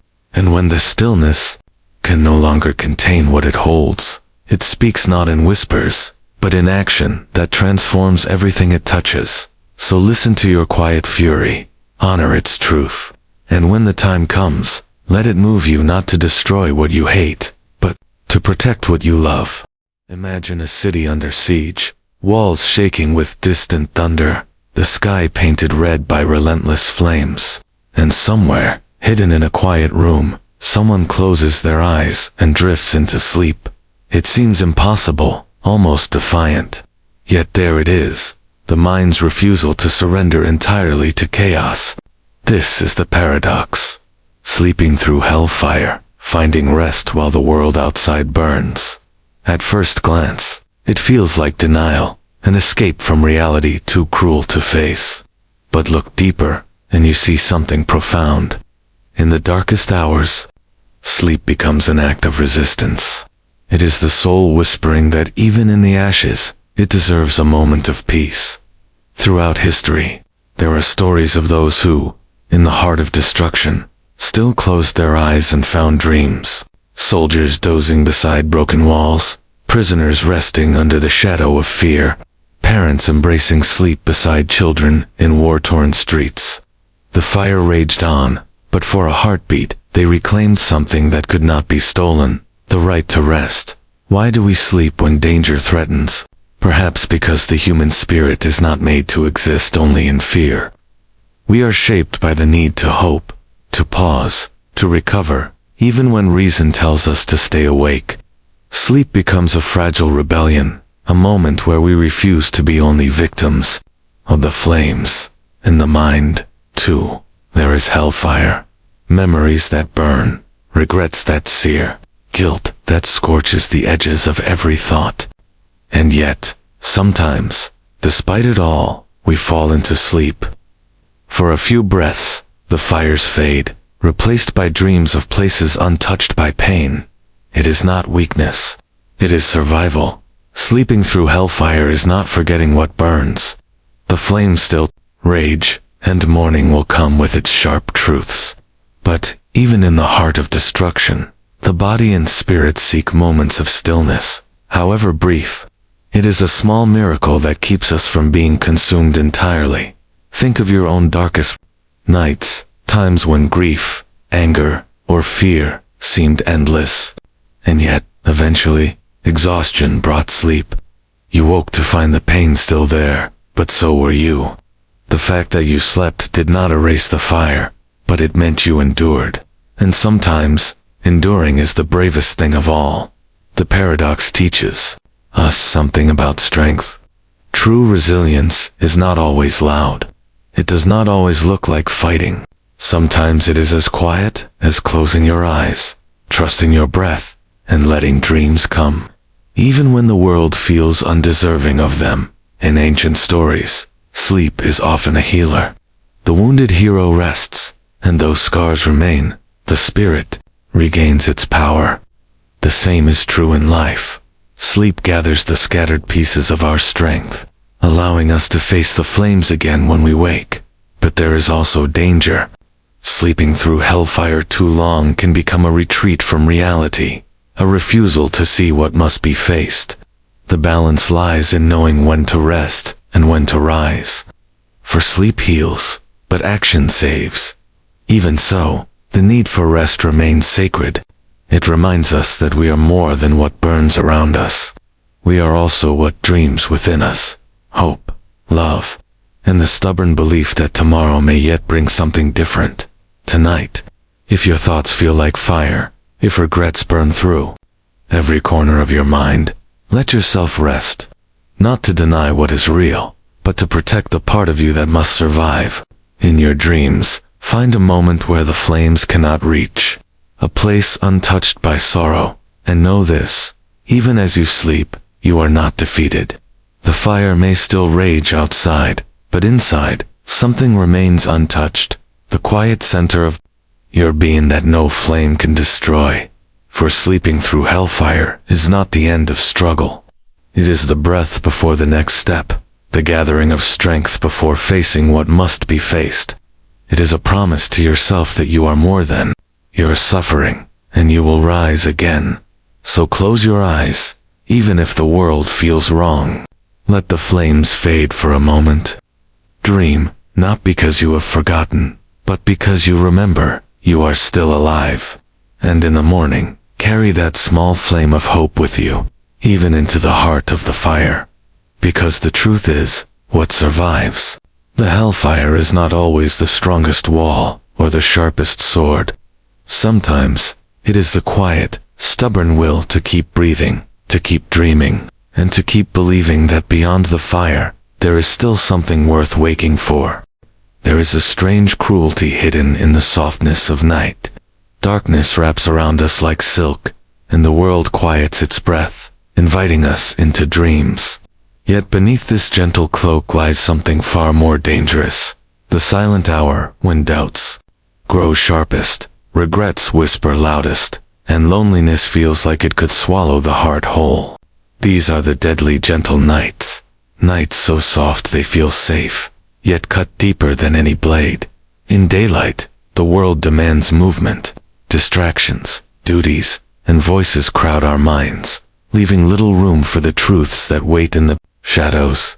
But when night falls, it brings a hush that feels merciful at first. The body rests, the noise fades, and thoughts long buried slip through the cracks. It is then, in the velvet stillness, that the weight of unspoken pain descends. The mind replays words we wish we hadn't said, paths we should have taken, faces we miss beyond reason. Wrapped in the comfort of darkness, these thoughts do not shout, they murmur, soft and unrelenting, until they pierce the soul. Why do gentle nights feel deadly? Because vulnerability blooms where the world is quiet. The walls we build by day crumble without an audience. The heart whispers truths we deny under the sun, and what emerges is raw, real, and often terrifying. In ancient stories, night is both healer and hunter. It soothes the weary, yet also reveals what daylight conceals. Under moonlight, monsters appear, not always outside, but within. The deadliest truths wear the softest shadows. Consider the countless souls who lie awake in dark rooms, staring at ceilings, hearts pounding not from what is outside, but from what stirs inside. The gentle night amplifies sorrow, regret, and longing until they become almost too heavy to bear. What was hidden becomes impossible to ignore. Yet there is a strange necessity in these nights. For in confronting what wounds us most, we sometimes discover what matters most. The pain is not kind, but it is honest. And though it feels deadly, it can also be the beginning of healing. Still, the danger is real. Some hearts break in the softness of night, crushed by guilt, grief, or despair that daylight kept at bay. The night's quiet can offer comfort, or become a blade that cuts too deep. It is a fragile dance between solace and sorrow. Think of your own gentle nights. Moments when the world outside your window slept, yet inside your chest, storms raged unseen. You might have cried quietly, fearing to wake anyone else, or simply lay still, battling thoughts that felt too sharp to name. And yet, morning always came. The paradox is that night itself does nothing but offer softness. It is our hearts that bring the danger. We fill the quiet with everything unspoken, every bruise of memory, every ache of longing. The gentler the night, the more room there is for these shadows to speak. Yet, in this darkness, there is also grace. For it is here, alone with our truths, that we find the courage to face them. We may emerge from night wounded, but we emerge, knowing ourselves more deeply than before. The deadly gentle night strips away our masks, leaving only what is real. Some souls write in these hours, capturing thoughts too raw for daylight. Others pray, or weep, or simply breathe through the ache until dawn breaks. In each act, there is something sacred, the quiet confrontation with who we truly are. And so, as terrifying as they can be, these nights also save us. For what remains hidden forever cannot heal. Only in silence can we hear the voice of what we have run from, and sometimes, what it says changes everything. Tonight, if you find yourself in a deadly gentle night, do not turn away. Listen to what rises in the hush. Let it hurt, let it speak. Know that even if it feels like it might break you, the act of facing it is an act of strength, and when morning comes, carry what you learned in the darkness with you into the light. For while gentle nights can wound, they can also reveal what must be healed, what must be forgiven, and what must finally be released. The night's softness may cut deep, but it also reminds us that we are alive, feeling, grieving, hoping, loving, and in that rawness lies the seed of transformation, a promise that even the most deadly gentle night can lead to dawn. At first, it sounds impossible, a grave that is both cold and warm, a place where the chill of death meets a strange, lingering tenderness. Yet the paradox warm, cold graves speaks to something deeply human, the way love and loss remain entwined, even in the final resting place. A grave, by its nature, is cold. Earth packed tight, stone unyielding, shadows falling heavy as years slip by. The body returns to dust, breath, warmth, and laughter fade, but the warmth comes not from what lies beneath, but from what stands above. The living hearts that remember, grieve, and keep love burning beyond the reach of time. Think of an old grave tended by hands now wrinkled with age. Flowers placed gently, whispers offered into the silent air. Each act of remembrance weaves warmth into the cold stone, a human defiance of oblivion. The grave itself is silent, but memory makes it speak. The warmth in cold graves is also the warmth of acceptance. In death, there is an end to pain, fear, and longing. The stillness is not only sorrowful, but strangely peaceful, a release from the struggles of life. Loved ones mourn, yet some part of them feels relief, knowing suffering is over. That is its own quiet warmth, not joy, but mercy. Throughout history, graves have never been only for the dead. They are for the living who remain, places where grief finds shape and sorrow finds voice.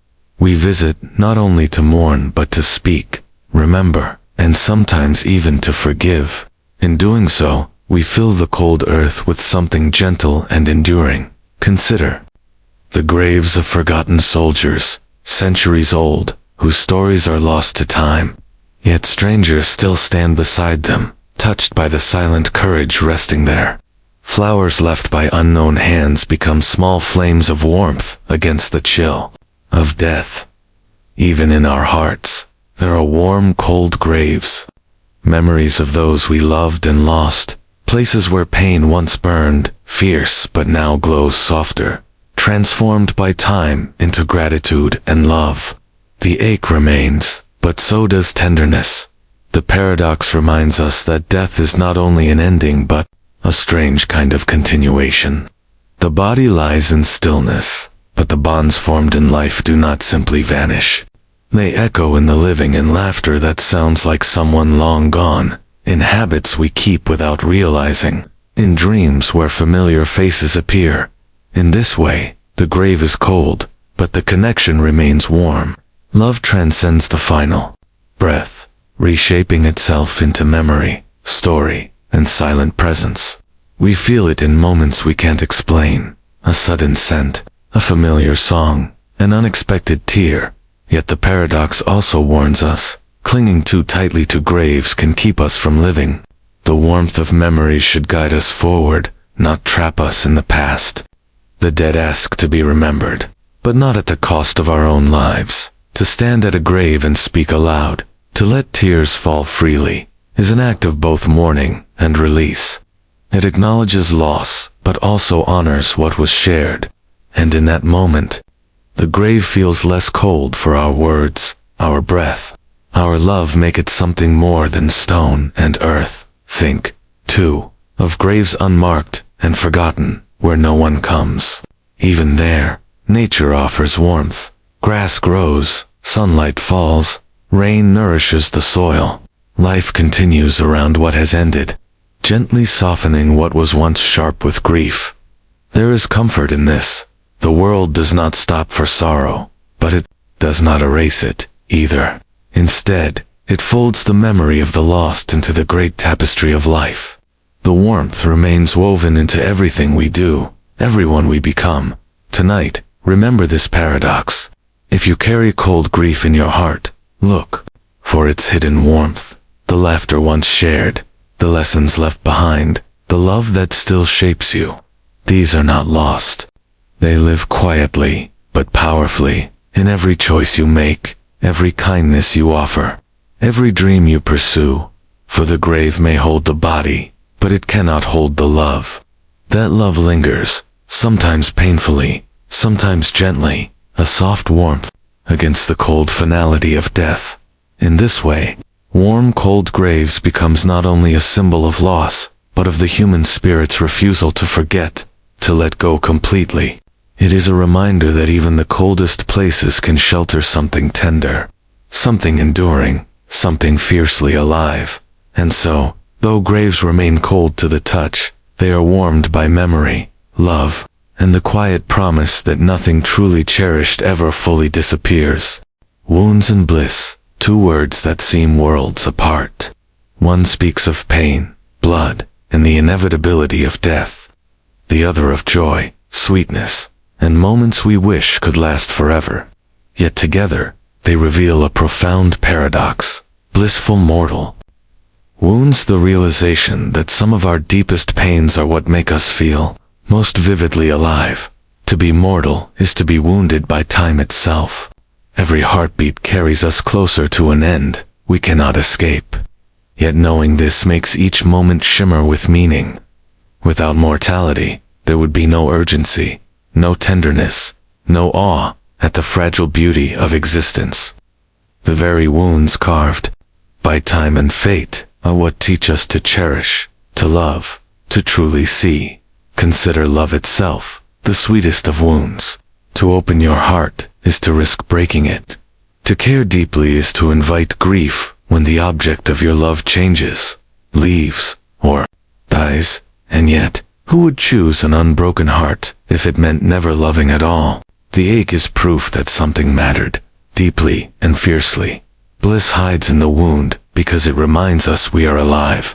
A scar on the body speaks of survival, a story written in flesh. A scar on the heart means there was once something worth the pain. These marks are bittersweet testimonies to what it means to be human.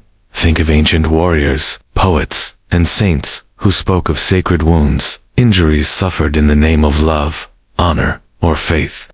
Their scars were worn as symbols, not of weakness, but of devotion. The wound was painful, but it revealed what they held dearest. Life itself wounds us in countless ways.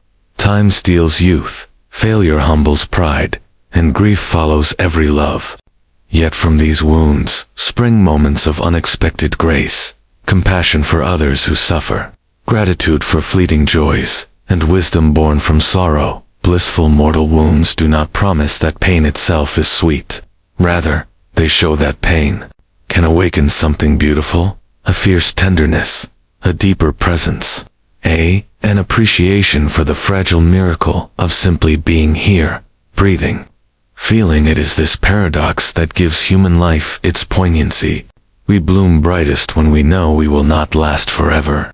We speak our hearts because silence might outlive us. We forgive, love, and create, knowing that all these acts are fleeting and precious, because they are fleeting in this way. Wounds become gateways to understanding. They strip away illusions, leaving behind only what truly matters. A broken heart teaches us the weight of love. Failure teaches humility. Loss teaches gratitude. The wound does not take away life's sweetness. It sharpens it, even the mortal wound we all carry. The certainty of death brings a strange bliss.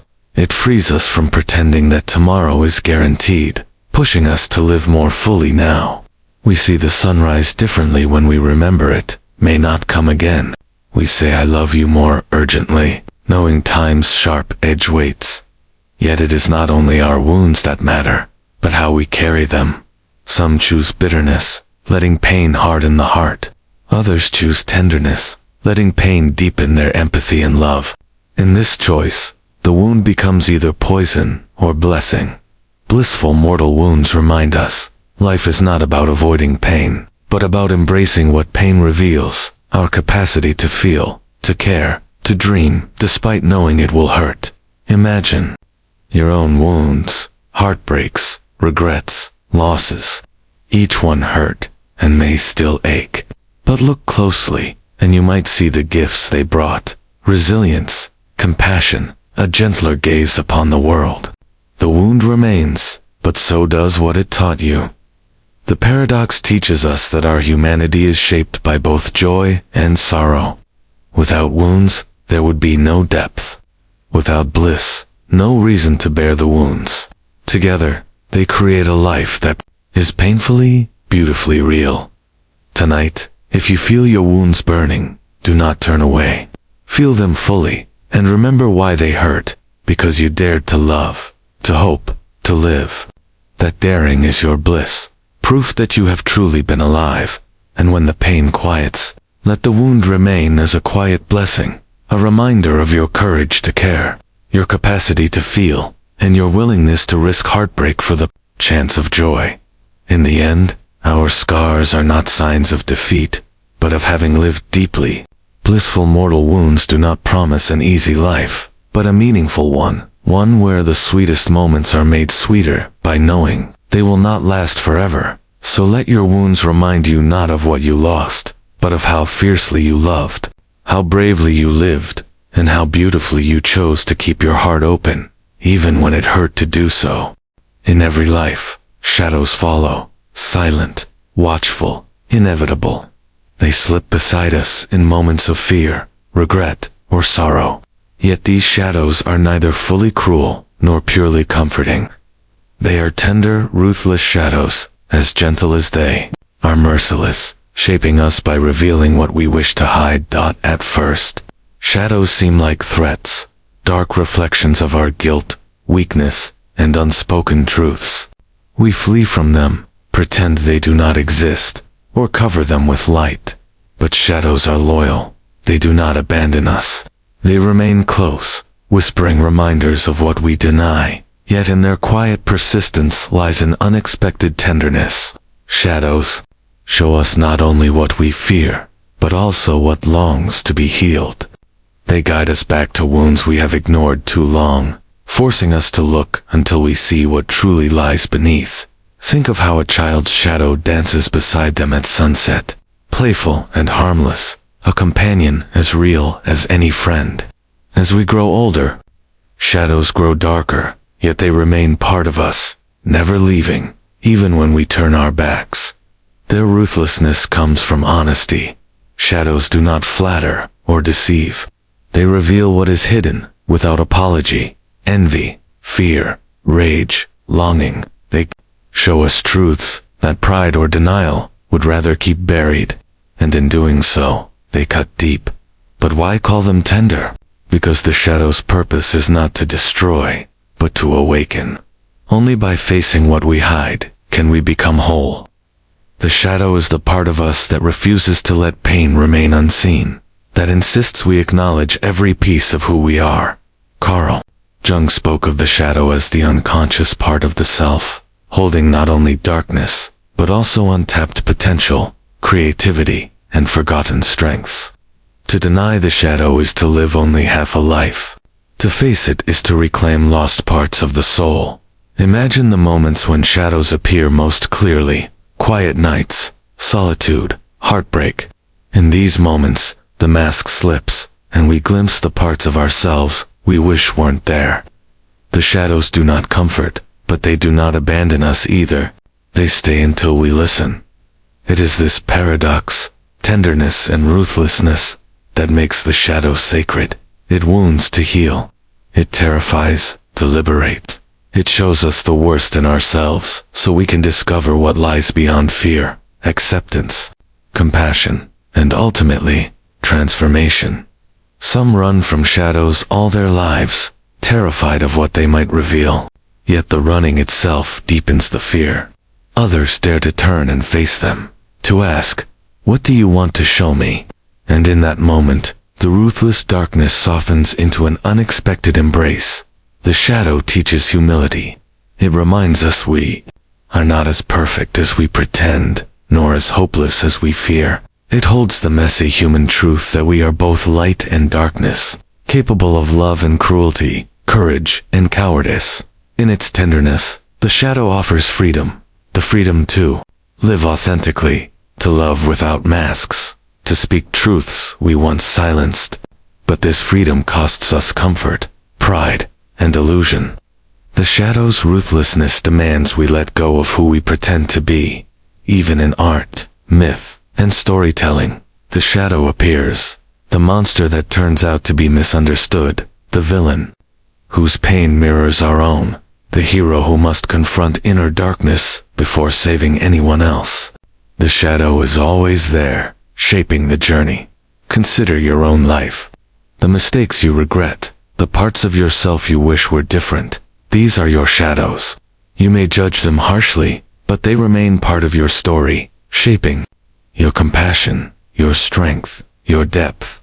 And if you look closely, you may see their tenderness, the way regret teaches you to be kinder, how fear teaches courage, how pain teaches empathy. The shadow's wounds hurt, but they reveal what truly matters. Tonight, sit quietly with your shadows. Do not fight them, do not deny them. Ask them what they want to show you. You may find their whispers are not curses, but invitations to see, to heal, to become more whole than you ever imagined. In this way, tender, ruthless shadows become guides rather than enemies. They lead us into the hidden rooms of the soul, where treasures lie buried beneath guilt and shame. The journey is painful, but it is also deeply human and deeply necessary. Remember, the shadow follows because it belongs to you. It cannot be cast off, but it can be embraced. And in that embrace lies the paradoxical gift. A tenderness so fierce, it demands honesty. A ruthlessness so honest it becomes a strange form of love. For in the end, to face your shadows is not to destroy them, but to understand them. And in understanding, you discover not only who you are, but who you might yet become.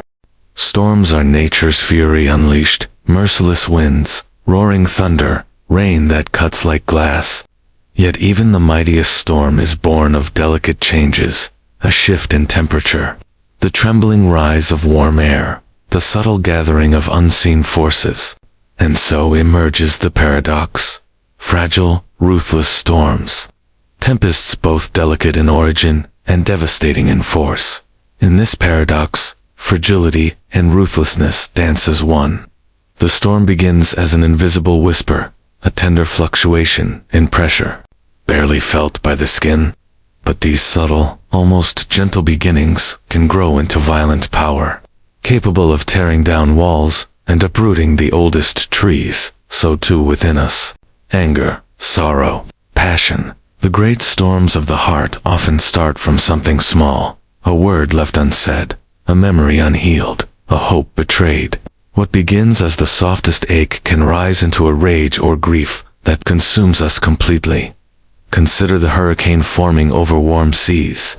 A fragile balance of wind, water, and heat is all it takes. Yet once awakened, it carves scars upon the earth that lasts for generations. Fragility births power. The tender seed becomes the ruthless storm. This paradox teaches us that what appears delicate is not always weak. In truth, fragility can be the source of astonishing strength. The most powerful storms do not come from brute force alone, but from the intricate unseen patterns that gather momentum over time in our own lives. It is often the moments we dismiss, small rejections, passing fears, tiny injustices that build within us. They swirl, silently collecting power, until they erupt as fierce words, sudden tears, or choices that alter our path forever. Yet storms, however ruthless, remain fragile in their own existence. They depend on the conditions that gave them birth. Change the warmth of the sea, the direction of the wind, and even the fiercest tempest will dissolve into gentle rain. Their power is vast, but transient. Their life, a brief and trembling force. And so it is with the storms we carry inside. Rage cannot burn forever without destroying the vessel that holds it. Grief cannot flood endlessly without hollowing the heart that bears it. Even our most consuming emotions are fragile, destined to pass if we dare to face them. In the paradox of fragile, ruthless storms lies a profound lesson about impermanence. What feels overwhelming today may fade tomorrow. The storm is mighty, but it too must end. This truth can comfort us when we are caught in the eye of emotional tempests, but it also humbles us. Our own power, our certainty, even our deepest convictions can prove as fleeting as thunder rolling across the sky. We may roar today, only to fall silent tomorrow. To remember, this is not weakness, but wisdom. The paradox also invites us to see the beauty in storms, both outside and within. Lightning splits the sky in terrifying grace. Rain nourishes, even as it destroys. In the same way, heartbreak can open us to compassion. Anger can drive us to justice. Sorrow can deepen our understanding of joy. The storm's fragility reminds us to move gently in a world so easily broken. Yet the storm's ruthlessness reminds us to live boldly, to speak truths that shake the silence, to love with a force that defies fear. Think of your own inner storms, the sudden moments when your spirit rises, fierce and uncompromising. These are not signs of failure or weakness, but of being alive. And even when they pass, the world they touch is never quite the same.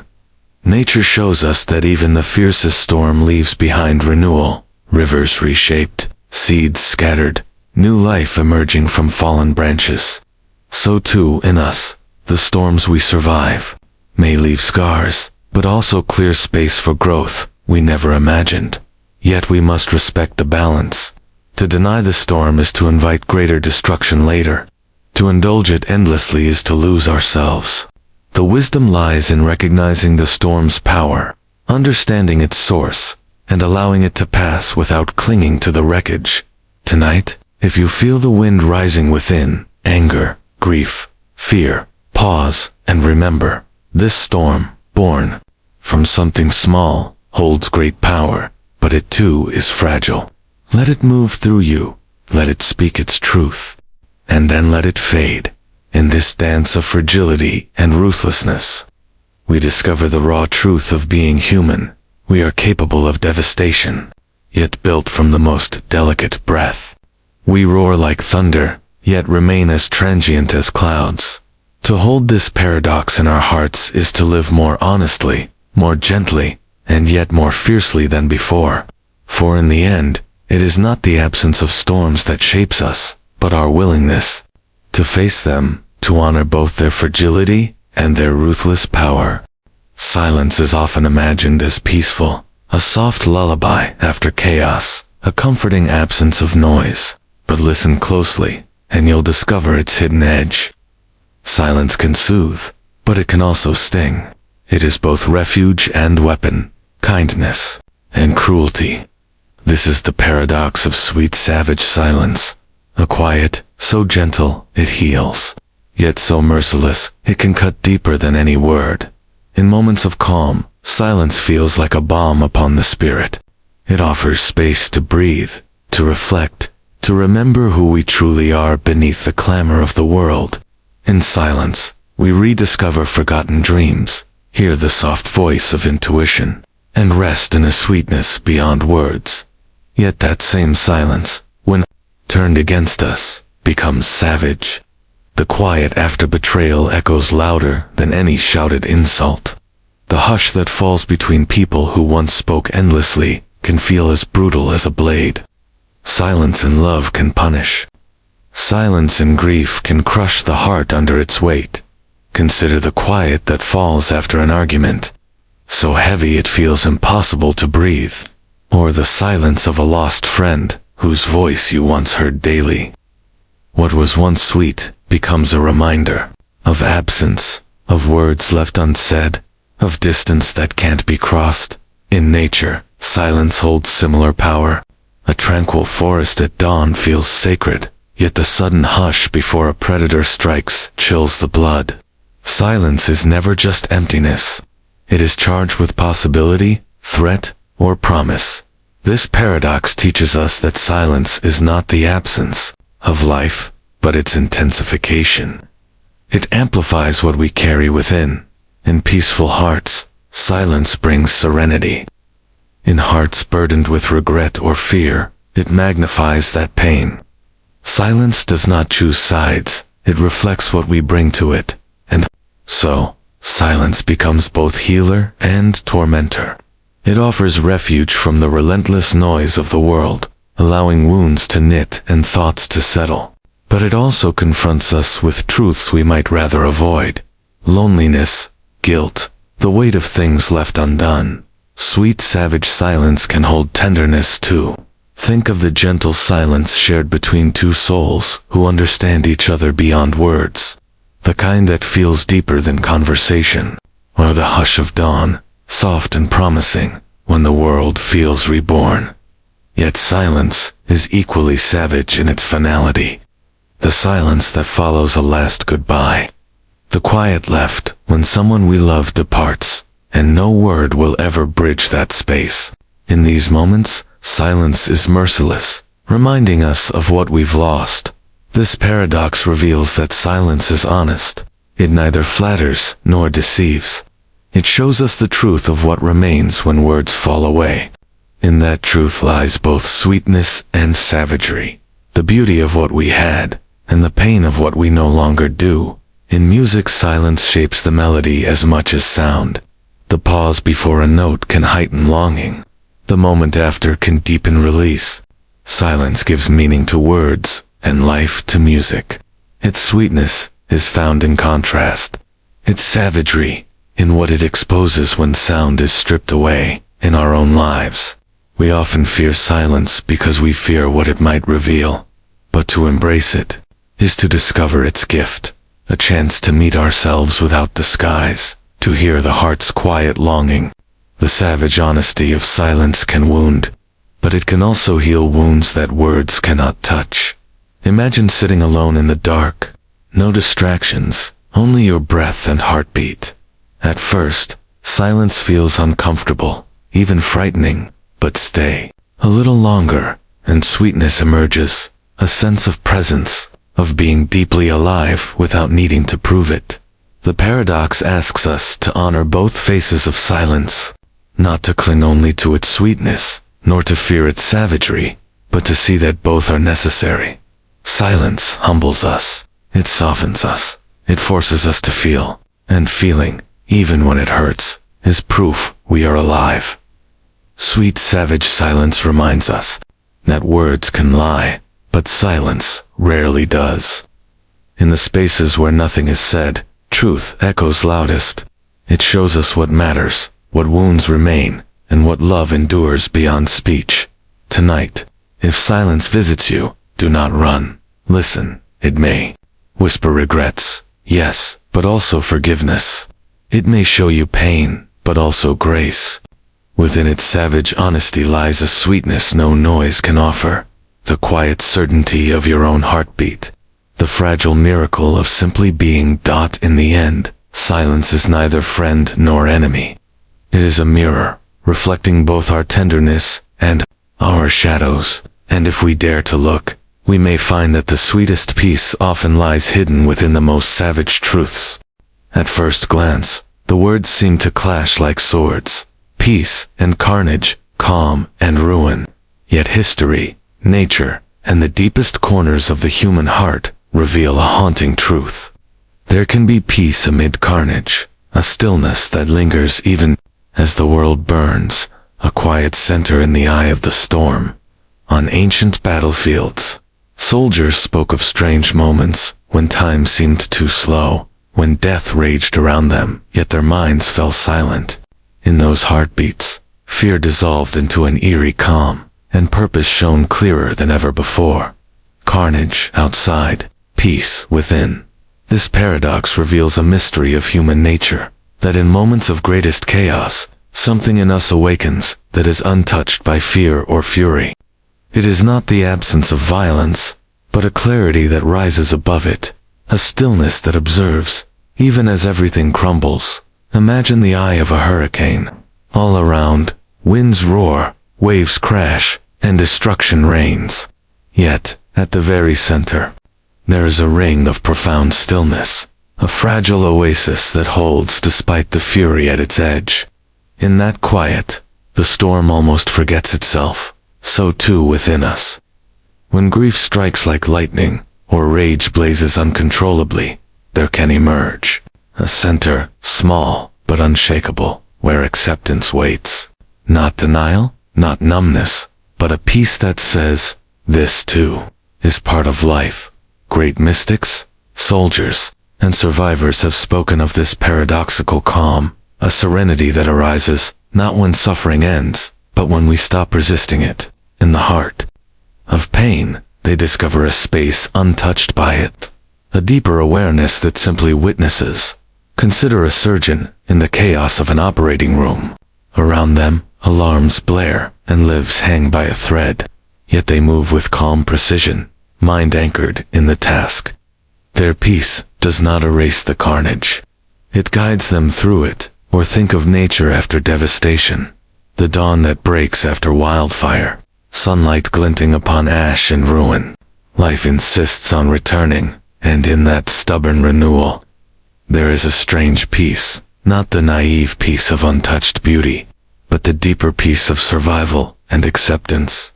This paradox teaches us that peace is not always gentle. Sometimes, it is forged in fire, born in loss, tempered by tears. It is the peace of a heart that has faced its deepest fear, and still beats on. A calm that knows destruction, but chooses not to drown in it. It also humbles us. We wish for peace as the absence of pain, the end of struggle. But often, the truest peace emerges precisely because of struggle, when we surrender our illusions of control and allow reality, however cruel, to be what it is. In the stories of those who have endured the unimaginable war, exile, disaster, many speak of moments of inexplicable calm. Not happiness, but acceptance. A softening of resistance that brings relief, even as suffering continues. Peace amid carnage is not passive. It does not mean we do nothing. Rather, it gives us strength to act wisely, to hold steady in chaos. The general who keeps a clear mind amid battle. The parent comforting a child in crisis. The healer tending the wounded in a war zone, all draw on this paradoxical peace. In our daily lives, we too face storms, heartbreak, failure, betrayal, illness. We long to push these away, to silence them. But when we stop fighting what is, we may glimpse a quiet acceptance beneath the pain, a peace that does not erase sorrow, but cradles it. Think of a heartbroken person who, after nights of anguish, finally sits quietly and breathes. Nothing outside is changed, the loss remains. Yet inside, something settles. This happened, it hurts, and still, I am here. The carnage of life is real, loss, injustice, mortality. But peace is not destroyed by it. It exists alongside it, like still water running beneath raging waves. Tonight, if you feel your world in chaos, search for this center. It may be small, a single breath of clarity, but it is there, the part of you that watches without judgment, that knows suffering comes and goes, that understands you are more than your pain. This is not the peace of ignorance or denial. It is the hard-won peace of a heart that has been broken and still beats, a soul that has walked through fire and still stands, a mind that sees carnage and yet finds meaning beyond destruction. Peace amid carnage teaches us that serenity is not found by escaping life's darkness, but by standing within it and remembering our light. It is the calm of the eye of the storm, fragile yet real, vulnerable yet unyielding. And so, in the worst of moments, dare to look within. Even there, perhaps especially there, you may find a peace that does not flee the carnage, but faces it, and in that fearless gaze, finds the quiet courage to endure, to heal, and, one day, to love again. There is a silence that roars louder than a scream, a stillness that burns hotter than fire. This is the paradox of numb, furious hearts, souls so consumed by rage, grief, or betrayal that feeling itself seems to vanish, leaving only an empty, blazing void. It begins with pain so deep it overwhelms. At first anger flares, sharp, righteous, alive, but when that fire burns too long, it consumes even itself, leaving behind a strange numbness. The heart no longer beats in sorrow or fury, yet the fury remains, hidden beneath the ice. This is the fury of exhaustion, the rage that has burned through tears, through words, through prayers, until nothing is left but a hollow ache. Outwardly calm, inwardly storming, the numbness is not peace. It is armor forged from despair. Think of the betrayed lover who no longer weeps, yet whose every breath tastes of bitterness. The soldier who survives battle after battle until even horror feels distant, yet inside carries a rage too deep for words. Or the betrayed friend whose eyes no longer shine with hurt, yet whose silence crackles with unspoken blame. Numb, furious hearts live between fire and frost. They appear unfeeling, but beneath that still surface, a fury waits, patient, corrosive, unstoppable.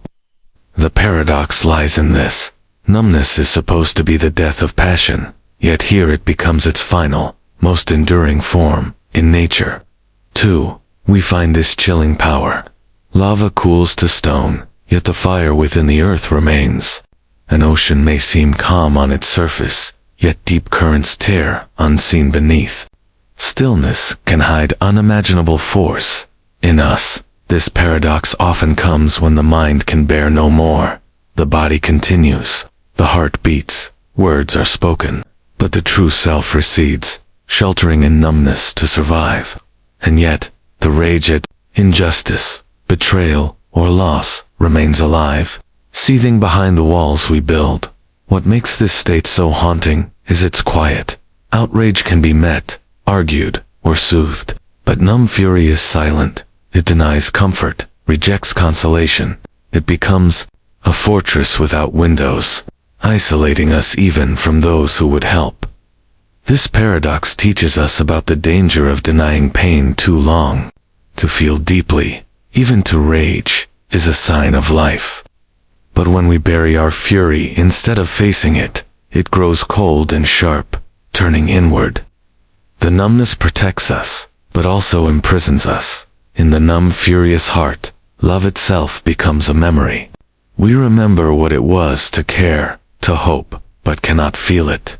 This emptiness becomes its own torment, for beneath it lies the truth. We are still alive, still human, still capable of feeling, if only the ice would crack. Yet even this state, painful as it is, holds meaning. It shows the depth of what was lost. Only great love betrayed can create such fury. Only deep tenderness wounded can numb the heart so completely. In numbness, we see the shadow of how fiercely we once felt. This paradox also reveals our resilience. To become numb is not to be destroyed, but to survive what seemed unsurvivable.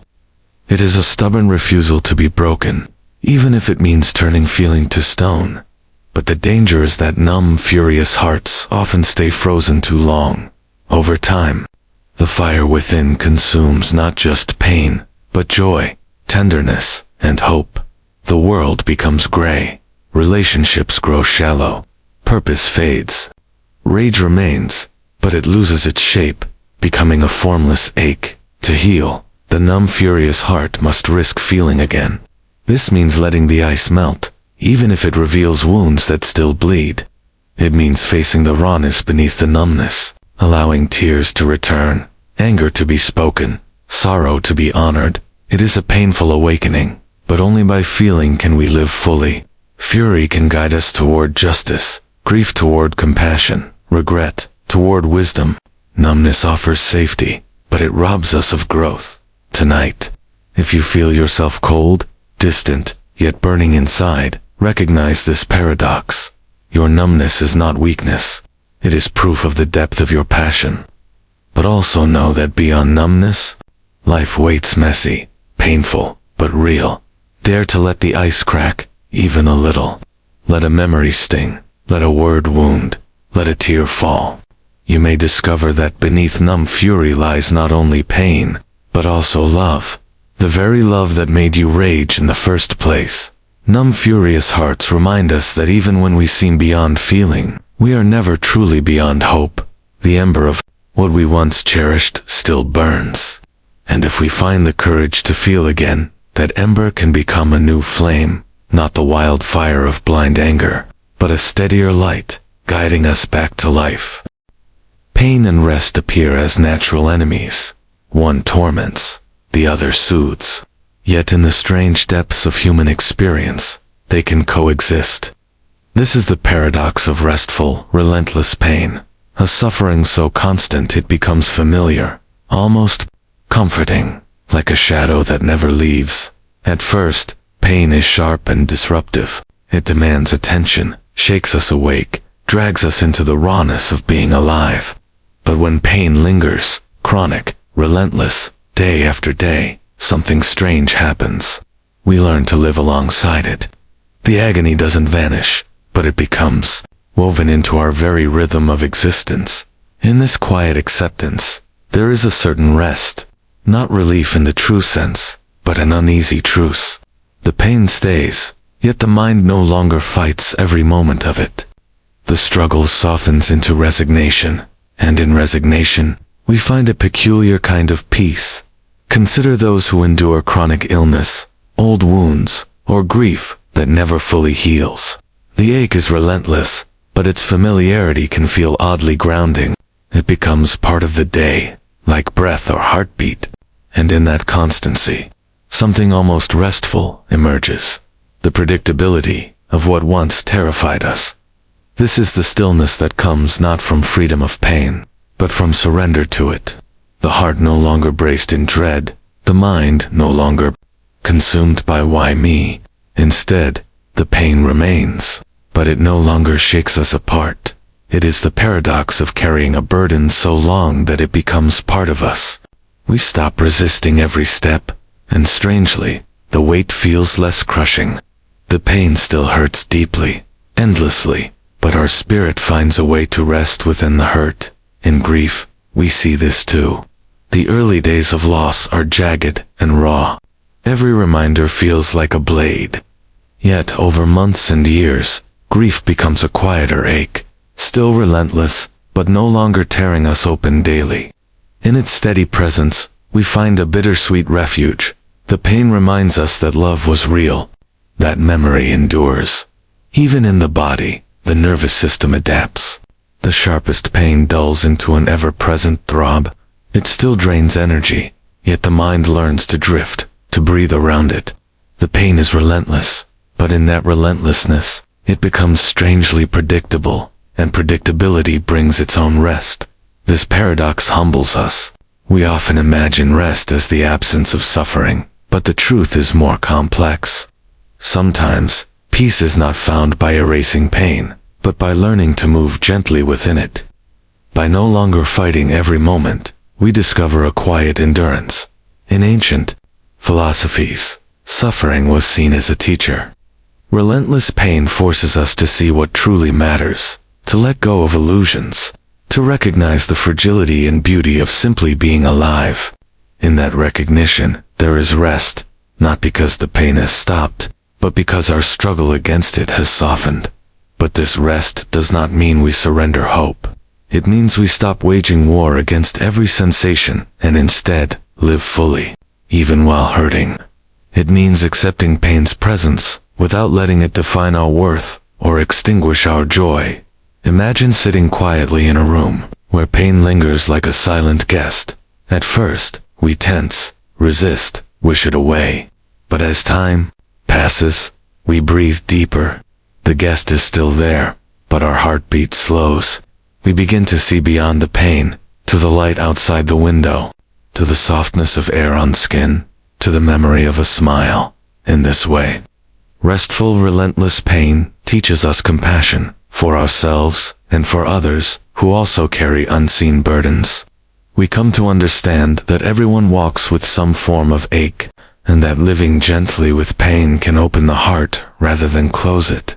The paradox does not romanticize suffering. Pain still drains us, still tests us. But it reminds us of a deeper truth, that life is not made meaningful by the absence of hardship, but by how we carry it. Rest is not always about escape. Sometimes, it is about acceptance. Tonight, if you feel a pain that won't leave, physical or emotional, pause and notice. The ache is there, yes, but so is your breath. So is the warmth of your skin, the quiet beating of your heart. In the midst of relentless pain, there remains a core of stillness untouched by it. It is there, in that core, that true rest waits. Not the rest of a life without pain, but the rest of a spirit that, though battered, continues to love, to hope, and to see beauty despite the ache. In the end, Restful, Relentless Pain shows us the human heart's astonishing ability to endure, to adapt, and even to find peace where peace seems impossible. And perhaps, in that quiet endurance, we discover our deepest strength, the courage to keep living, loving, and dreaming, even with the ache that never fully leaves. In each paradox from silent screams echo to restful, relentless pain, we glimpse the haunting truth that darkness and light, fury and calm, agony and grace often share the same breath. These aren't contradictions to be resolved, but mysteries to be lived. The bloodiest battles of the mind and heart unfold in shadows few ever see. Yet in those shadows we find the raw essence of what it means to be human. Pain, numbness, serenity, rage. They do not simply destroy. They shape us, deepen us, and sometimes awaken a strange peace within chaos. Ultimately, these paradoxes remind us that life's deepest wounds can reveal unexpected beauty, the quiet courage to endure, the stubborn will to hope, and the silent promise that even in darkness, the heart keeps beating. Through these unseen wars, we do not remain unchanged. We become something softer, yet stronger, broken, perhaps, but never beyond healing.